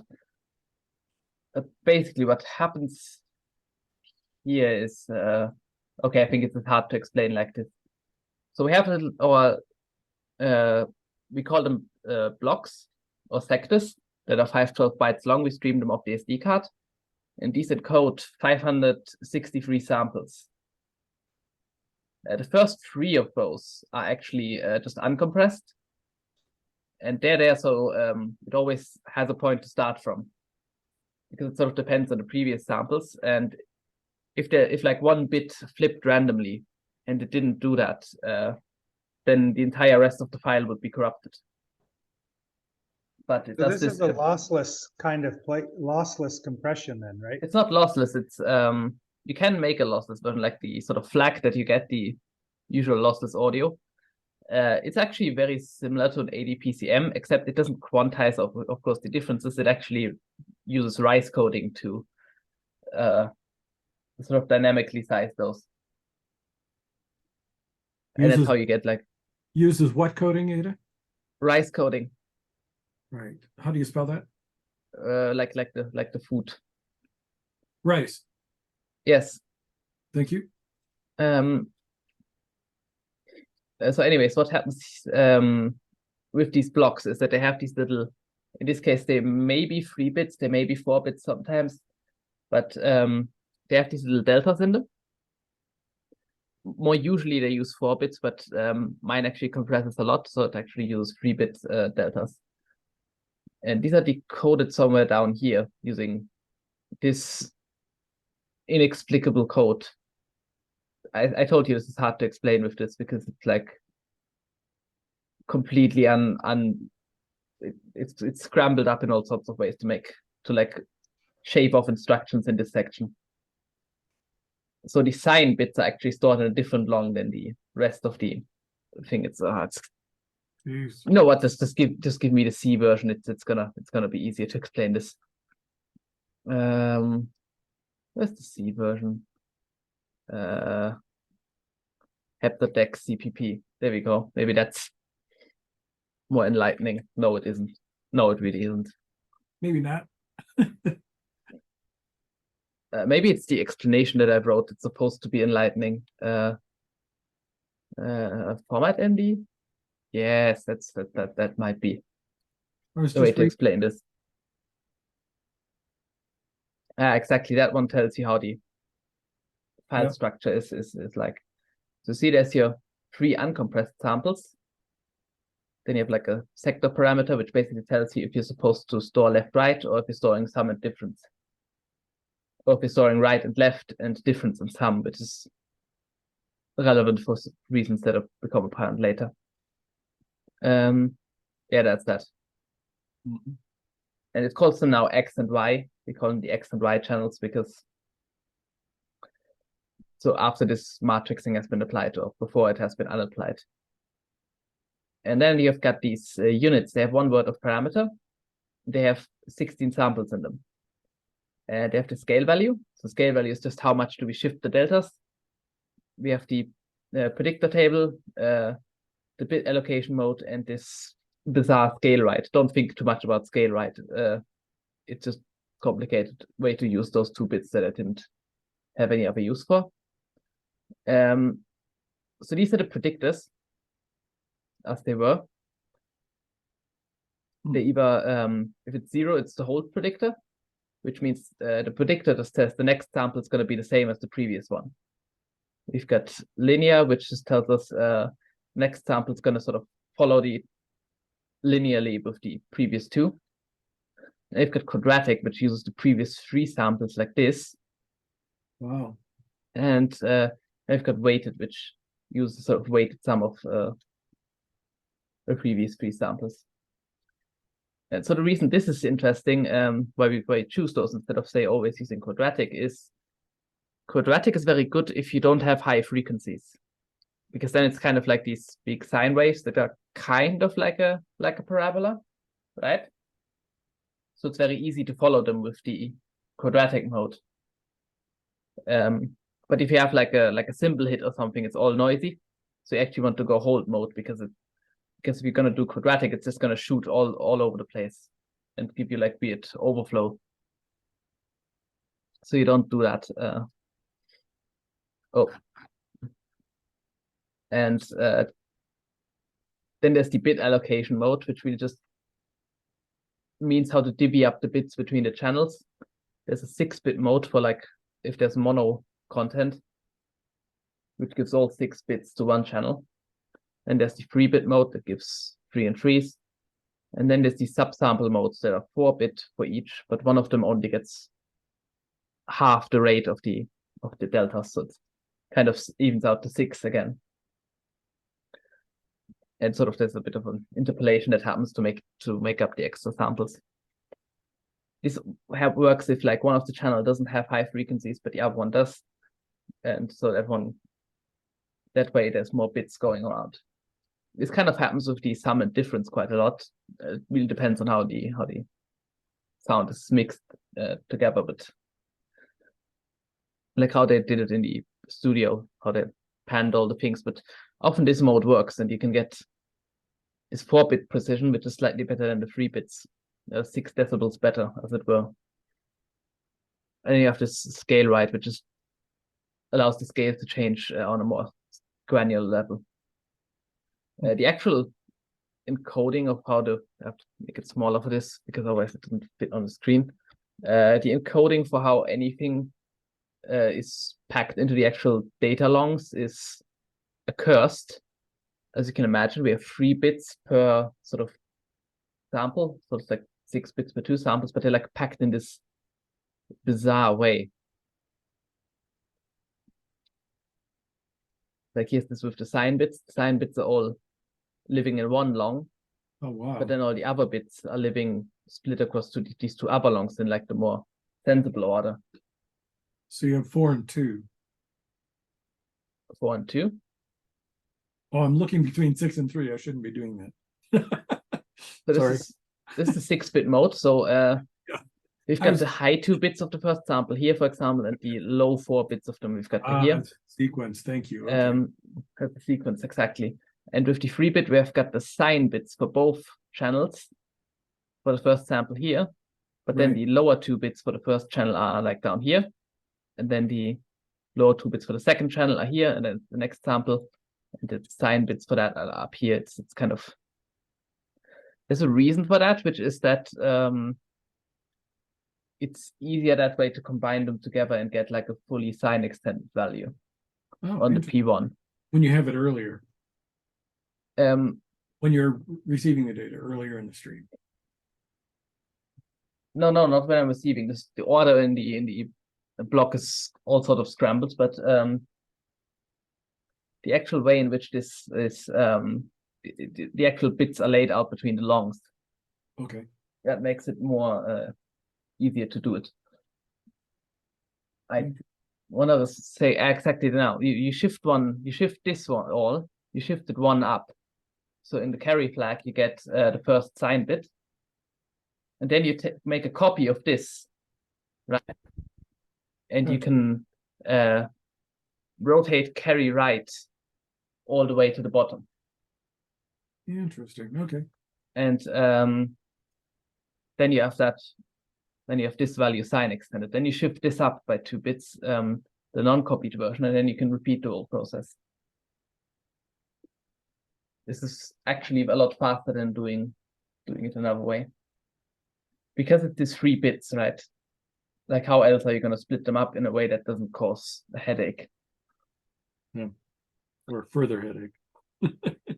For the subsample modes, it's because they use 4 bits, that's actually easier.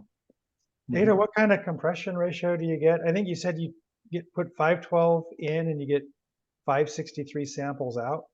It's 563 samples in a 512 byte block. And then what's the quality of the sample? Is it like a 16-bit sample? The inputs are 16-bit, yes, and stereo. It would not get as good as of a quality if it wasn't stereo. Well, it would get, but not the same ratio, I mean. So it's almost like 4x compression then, right? it's slightly more than 4x. I can calculate that out real quick. It's okay. Give me a terminal. IRB 563 times it's 4 bytes for sample normally in CD audio thing. Divided by 512. Compression ratio is apparently 4.3. Wow. Interesting. And yeah, as we saw in earlier, the actual implementation on the P1 is about what do I say? About this long. No, still a bit longer. Probably about this. No, not this, not. So it's like, I'm gonna say it's this long, which doesn't mean much, but About 160 lines. If I come to 282 to 130. 152. 152, it's about some comments in there, so it's like it was certainly a relatively small part of the cog. I can figure that one out too, but I'm lazy right Yes. now. No, Or maybe I don't. Maybe I'm Tiny. not. Tiny. Like you could, and this is like barely takes to decode one stream. It barely takes like a part of the cog's time.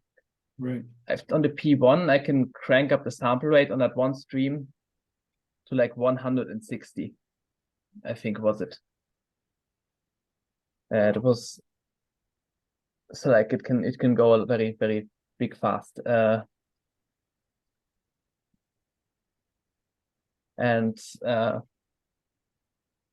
I'm kind of sick today. Nose is a bit running. Sorry to hear.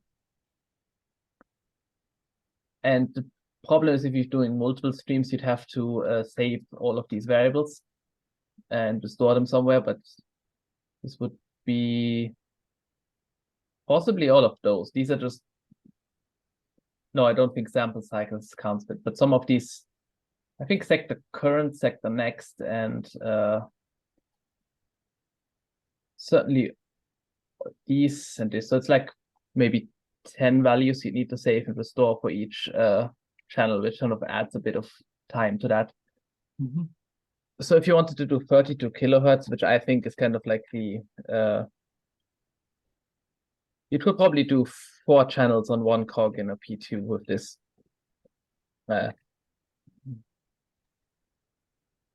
Yeah, 4 probably. Wow. And still probably have a bit of time to do something else. But on the P2, of course, it's actually not that much faster because it's mostly the same instructions as it turns out. This one has more infographics in it. But as you can see, it's mostly just the same instructions. There isn't really much difference because it can't really take advantage of any P2 instructions that much because it's kind of built to take advantage of the P1 instructions, right? Mhm. I think we can find a P2 instruction somewhere, but it's like slim pickings. There's a getnip. And there's a sin X. Mhm. But this really just needs like raw instruction speed. You notice there's no multiply in here actually. Yeah, shifts and adds. All the shifts and adds. Neat in the world. It's sort of like half does a 3 times multiply somewhere in here, but and this is the same thing. But like find where that is. It's like mildly impossible to actually see in here.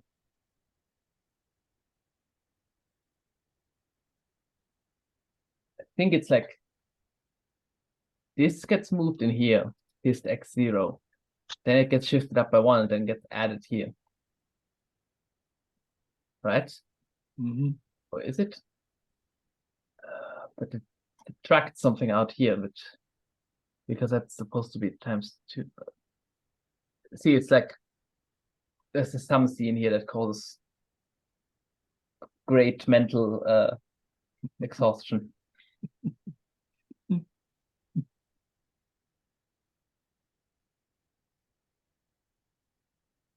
You could probably get rid of.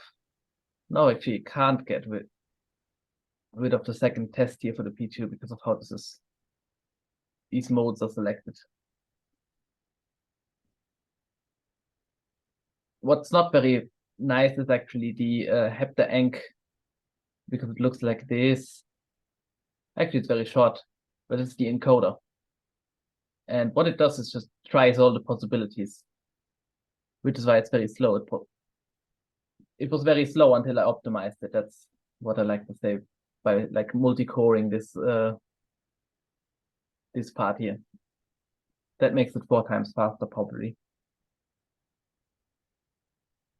But yeah, and then there's this whole dynamic noise shaping business that you kind of need. I say need, it makes the quality better. I don't understand how this like properly. I just found the code on the internet and did like an email chain with the guy that wrote it, which is incidentally the same guy that made the WAF-Pack lossless codec. Well, it's a hybrid codec technically. It can be it can sort of be lossy, but then put the extra bits to make it lossless in a different file.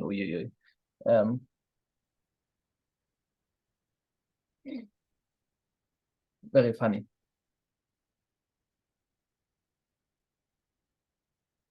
That's pretty neat.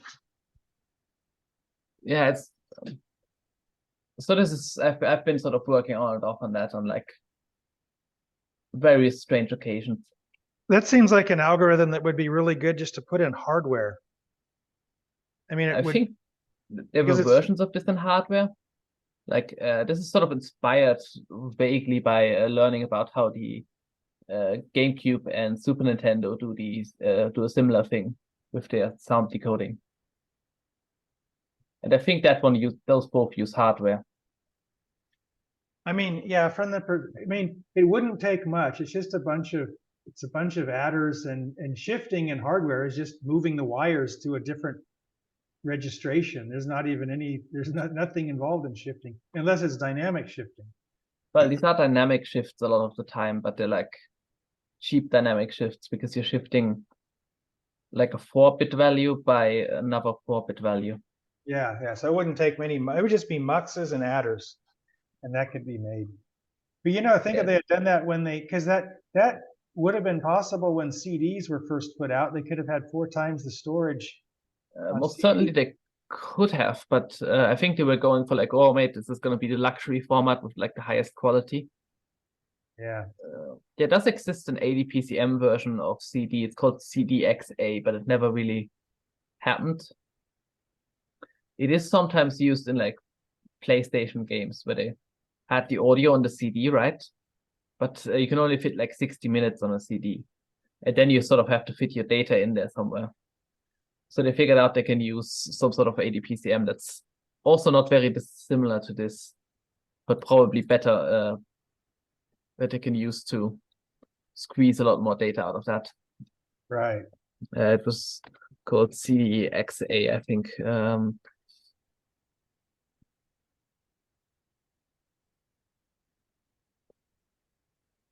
Hey, before I gotta go pretty soon to help Doug move some stuff in the shop.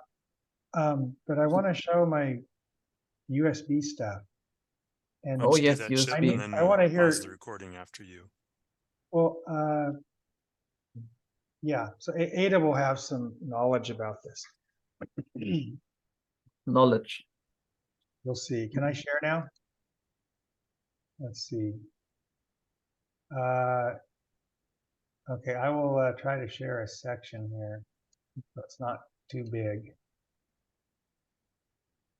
Okay, so here's some.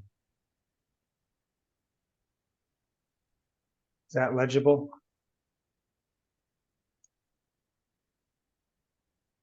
I'd have to make it bigger. There's a Bigger, like.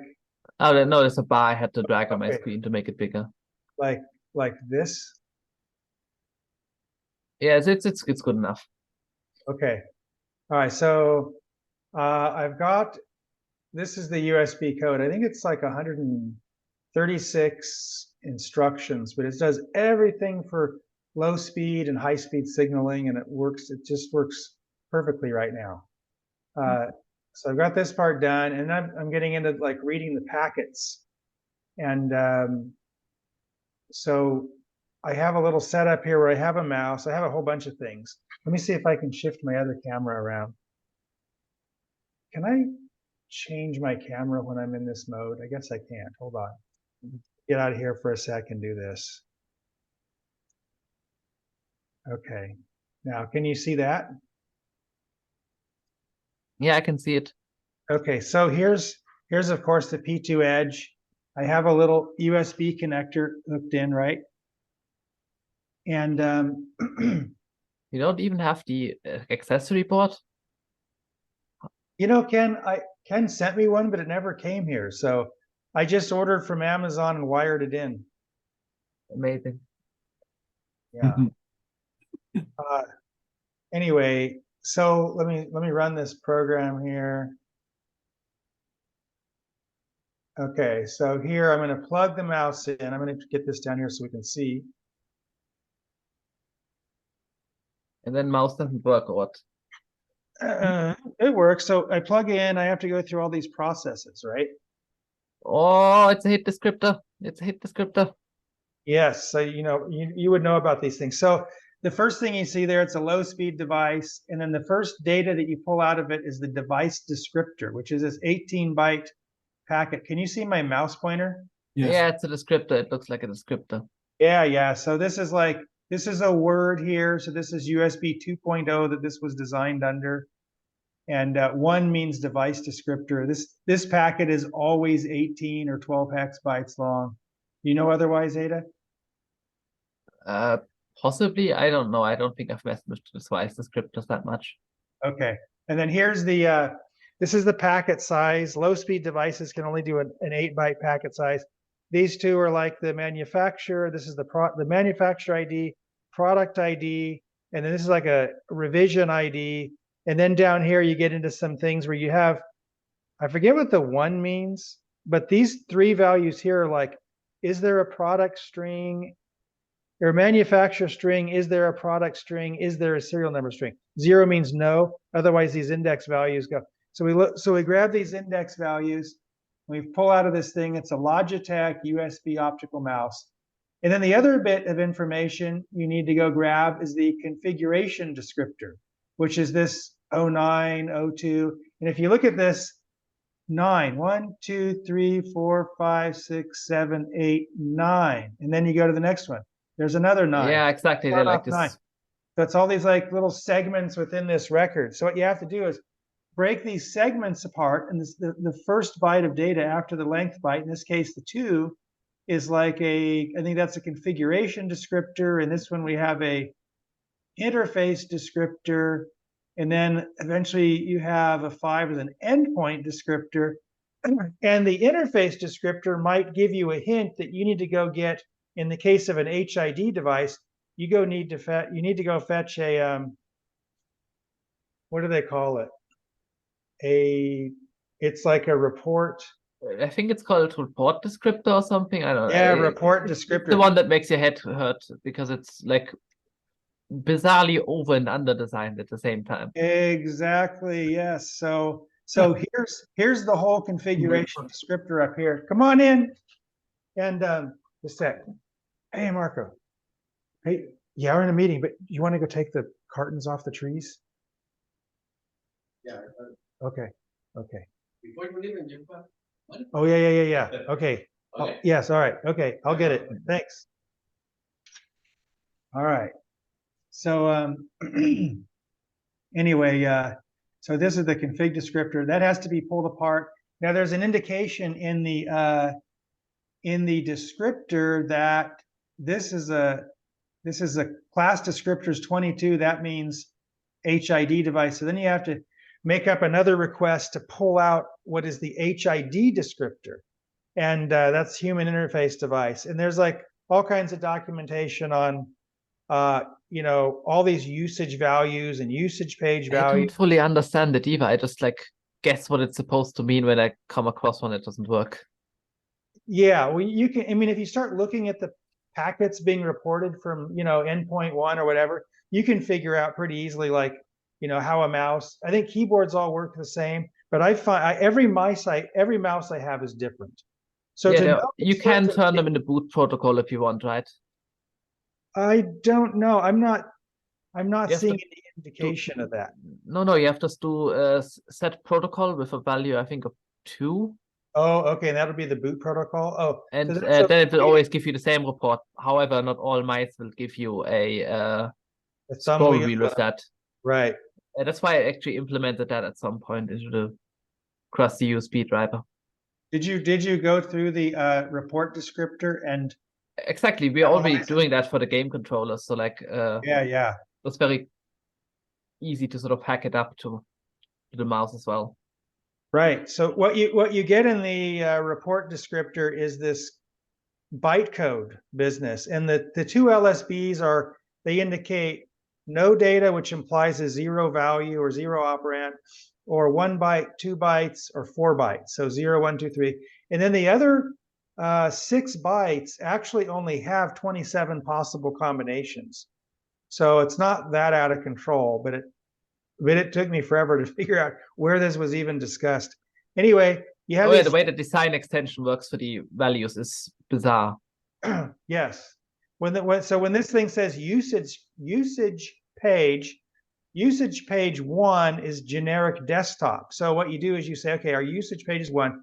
And then when they have the usage statements, like here's a 2, here's a 1, you have to look according to what the generic desktop lookup table is, right? Because they have all these different, I mean, like 100, maybe 40 or so different usage pages. No, actually, there's probably hundreds of usage pages. Yes, that's the thing where it's over designed, but actually none of this tells you anything. That's the funny part. Yeah. So anyway, to get down to it, what I did is I kept track of the usage page in the report, and then I could look up contextualized usage values for that usage page, right? So like here we set the usage page to generic desktop. So when we have usage items, it's like 2 is a mouse. I decoded it over on the right. 1 is a pointer. I don't even know why they bother putting the pointer in there after the mouse, but then here we have a button page. Usage page is 9. That means in the case of a button page, a 1 means, well, just what the usage, what do I want to do in here? Okay, now this selected button. Okay, so buttons are just— There's 3 buttons, they're named numbered 1 to 3, yes, you know. Yeah, so here you say usage minimum is 1, max 3, so 1 to 3, and then you have values are going to be 0 to 1, so it's a binary thing. There's going to be 8 reports, and the report size is 1 bit. So what this basically means is it's going to stack these first 3 buttons into the LSBs, and then it's going to have to stuff 0 in the 5 upper bits, and it's going to do an 8-bit report, and it's going to do 1 report. So that means that the first byte of the packet from the mouse is going to be 5 zeros, and then 3 LSBs are going to be button states. Exactly, that's how that works. Yeah, so you have to kind of build a map of what you're going to be getting out of the device. And every mouse I have is different. So then we switch to usage page 1, back to generic desktop. In this case, the values 48, 49, and 56 are X, Y, and wheel, right? So if you scan through this, it's easy. You just look at the 2 LSBs.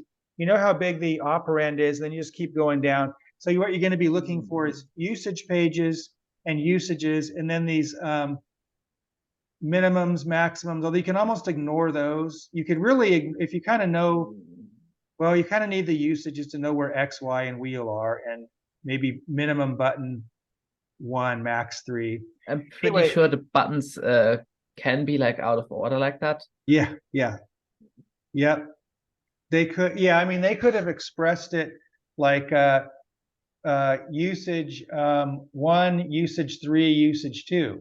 You know, I think that would indicate, because 1, 3, and 2 have some vague meanings in the translation table. Like 1 is primary button, then number 2 is secondary button, and then number 3 is tertiary button. but it doesn't necessarily mean right button, left button, or anything. Well, it generally means left button, right button, middle button.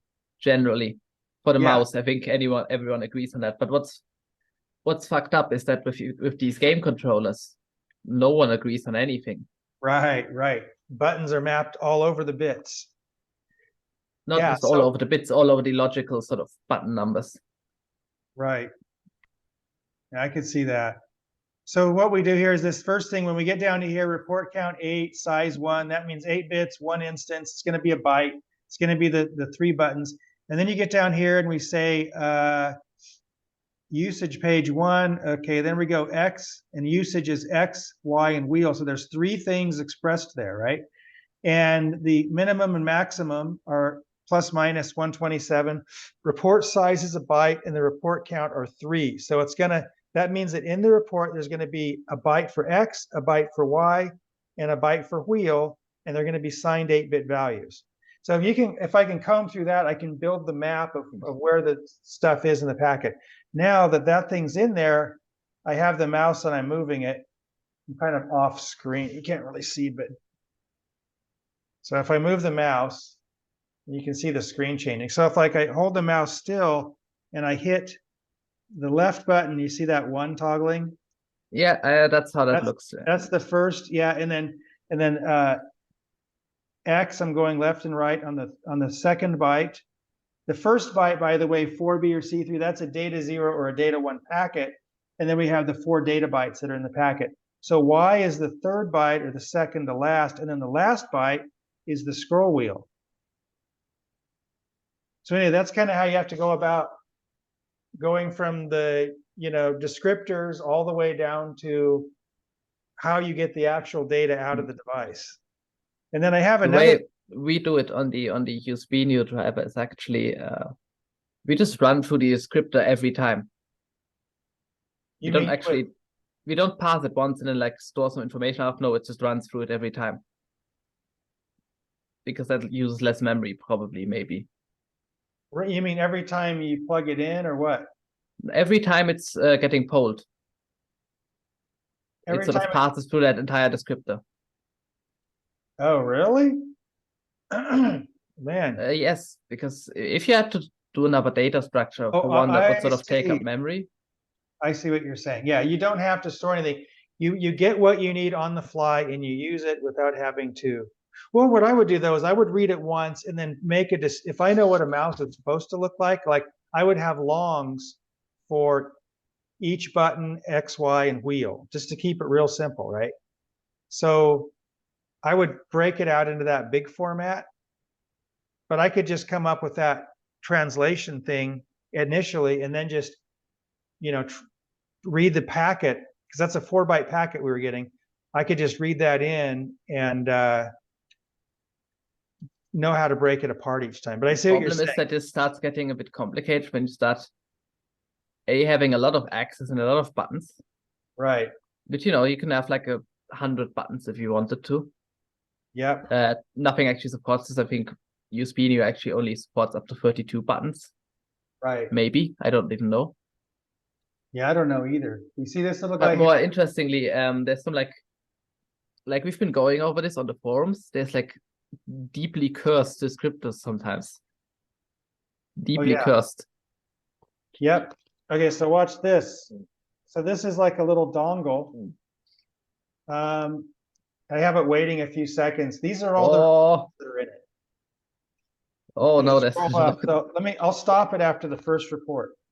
Let's see. Oh no, there's a lot coming out of that. Okay, I'll stop it right here. Okay.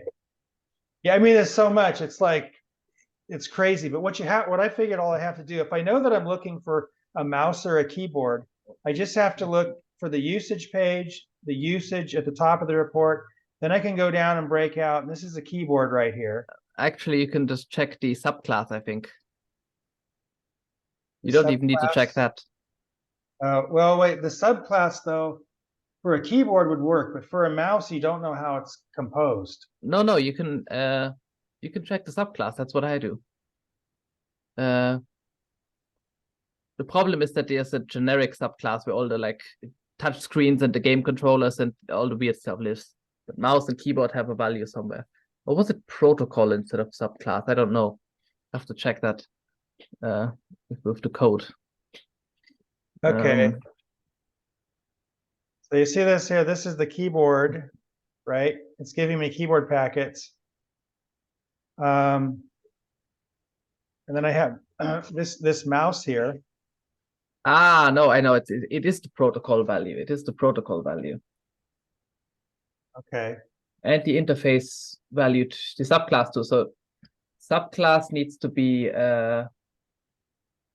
1. And if that's 1, then if you have a 1 in the protocol, it's a keyboard. And if you're 2 in protocol, it's a mouse. Something like that. Yeah, those are the, yes, you have, okay, but that's outside of looking at the device descriptor. Or I mean, excuse me, outside of looking at the report descriptor. See, Yeah, you don't even have to look at that one. They use this big word descriptor everywhere, and it's like a lot of characters, and it's like used with slight variations, and it's really hard to think about. Descriptor. Anyway, describe something. You see this mouse here, it starts off with a 1, right? See the first byte in the packet is 1. The report ID, right? Yeah, report ID, and then the buttons are in the next one. Let me get my thing here. So the buttons are here, and then this now it has a full 16 bits for X and a full 16 bits for Y, and then the wheel is just still one byte because that's sufficient. And if we can look, let me pull this thing up again and have it go through the reports. So that was a keyboard, and then the next thing is a mouse, but darn it, it got. Oh wait, what I'll do is I'll move this thing up there so you can see the mouse report, right?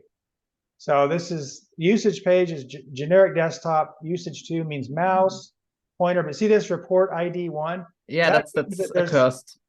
Yeah, that means that's going to be the first byte in the report packet coming from the endpoint is a 1. That's why there was a 1 in front of even the button data.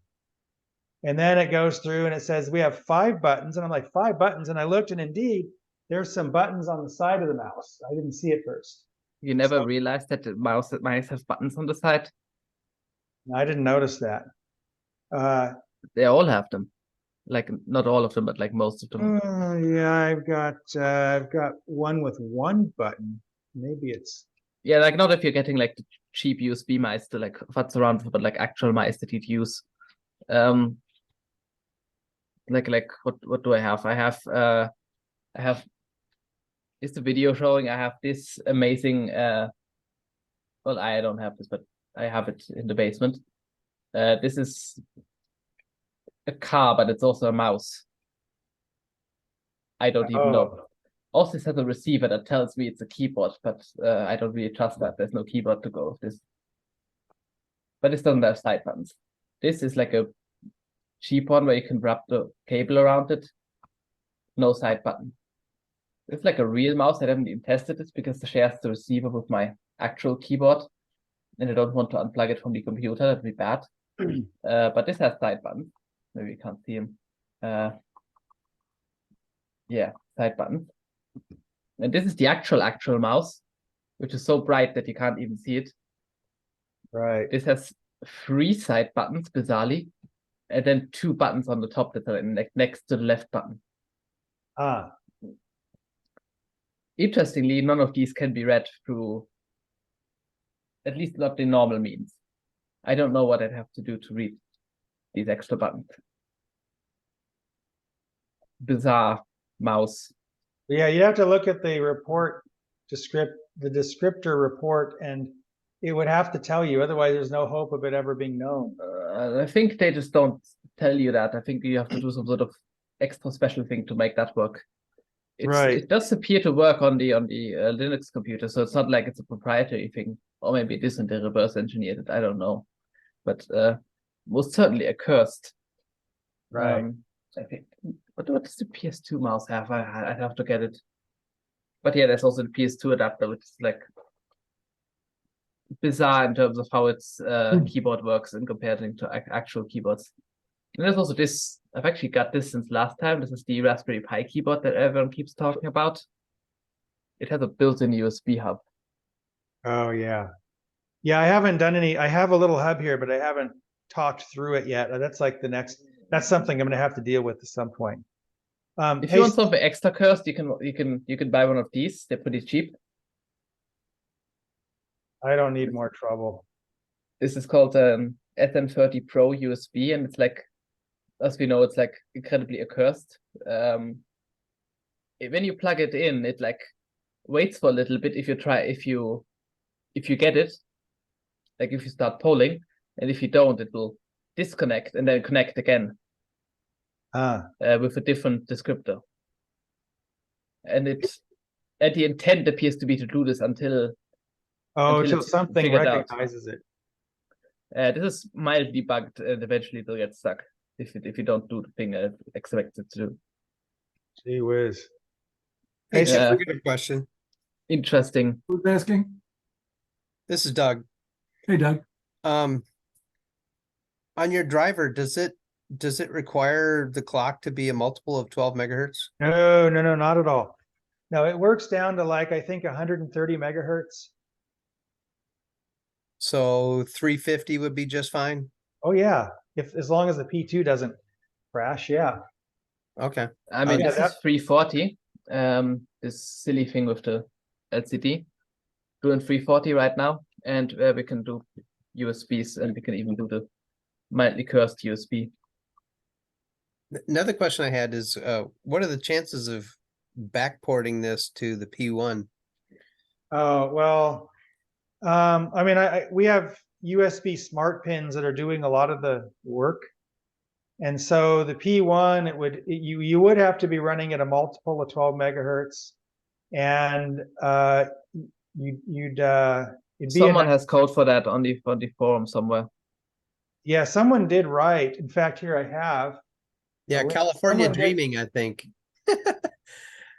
If you search the forums for California Dreaming, that's how I used to find the USB driver for P1. Yeah, and it's a full speed, 12 megabits. Let's see, where's the chat thing here? Chip, it's Yes. fun to see your code because you're racing ahead of me on using these line continuations. I know. Okay, so you spotted that. Yes. Yes, you see. Okay, I have to replicate a little bit of code, but that'll come in live pretty quickly. Okay, yeah. So that's not as alarming as it looks. Really? To break apart these HID things, I was thinking, oh, it's going to be a pain. But look, it didn't turn out to be much. I grabbed the I grabbed the bytecode, right?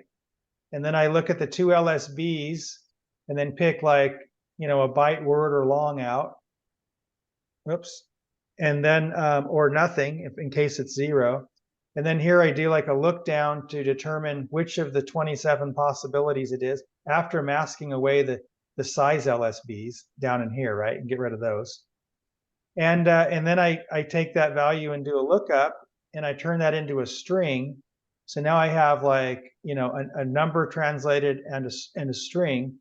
And then I down here handle the special things about usage pages and then appropriate usages based on the page that's been selected. And then down here, I print it, and this is where it does like the indentation and outdentation to kind of give it some scope. And anyway, it turned out not to be that big of a deal to take that miserable bytecode thing and actually turn it into a report that's pretty easy to read. I never did this. There's a thing on the internet where you can just paste the bytes in. It does that. Does what? You can just paste the bytes out of the terminal and just paste it into the website, and it will give you the structured output. Oh, yeah. That doesn't work though, right? If we're in an embedded system, we can't. I mean, that works if you just want to look at it for like figuring out what Yeah. it says. Yeah, no, that's a cool thing. Yeah, so there's some online report descriptor breakdown thing. Exactly, it does exactly this. Okay. Oh, I did get a little application off the USB site that would, show you what the report looked like and make sure there were no logical errors in it. But That I kind of use that to reverse engineer what some of the bytecodes meant, because I couldn't figure it I out. mean, they say that on the website that I was talking about. They say that it's basically the reverse of that tool, and they call it like horrible or something. Where's that? What I was thinking of.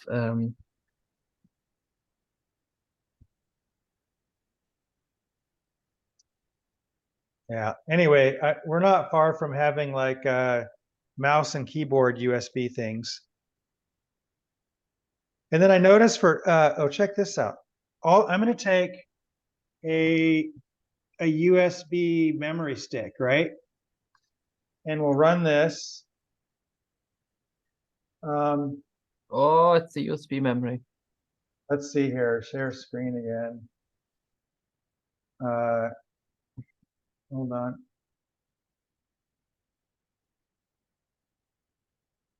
Down here. So Wanna anyway, know something very funny about USB?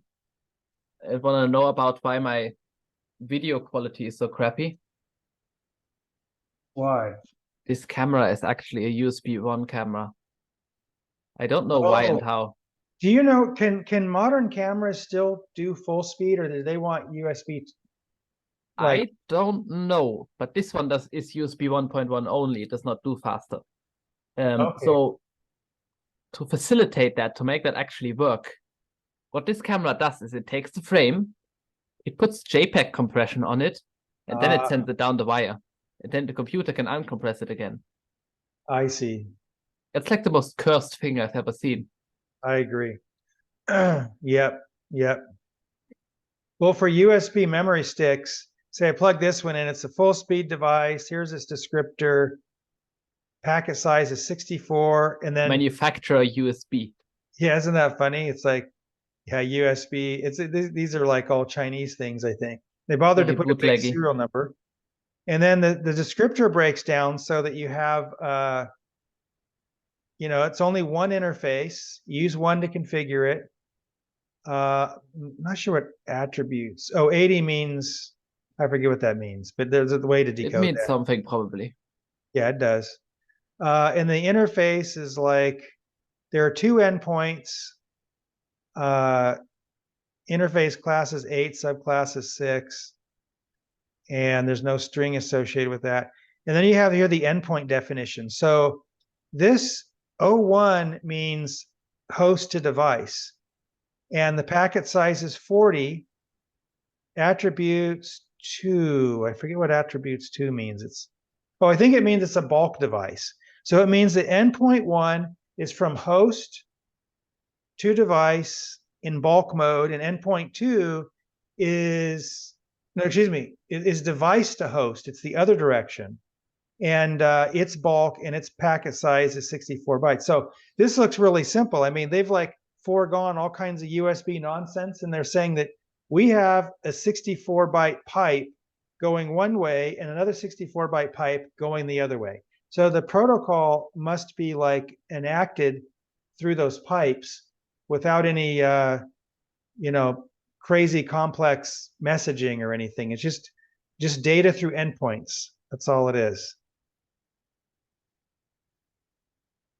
All right, stop How share. far did you get with that? Are you able to read and write blocks? No, I don't know anything about it. I've just been playing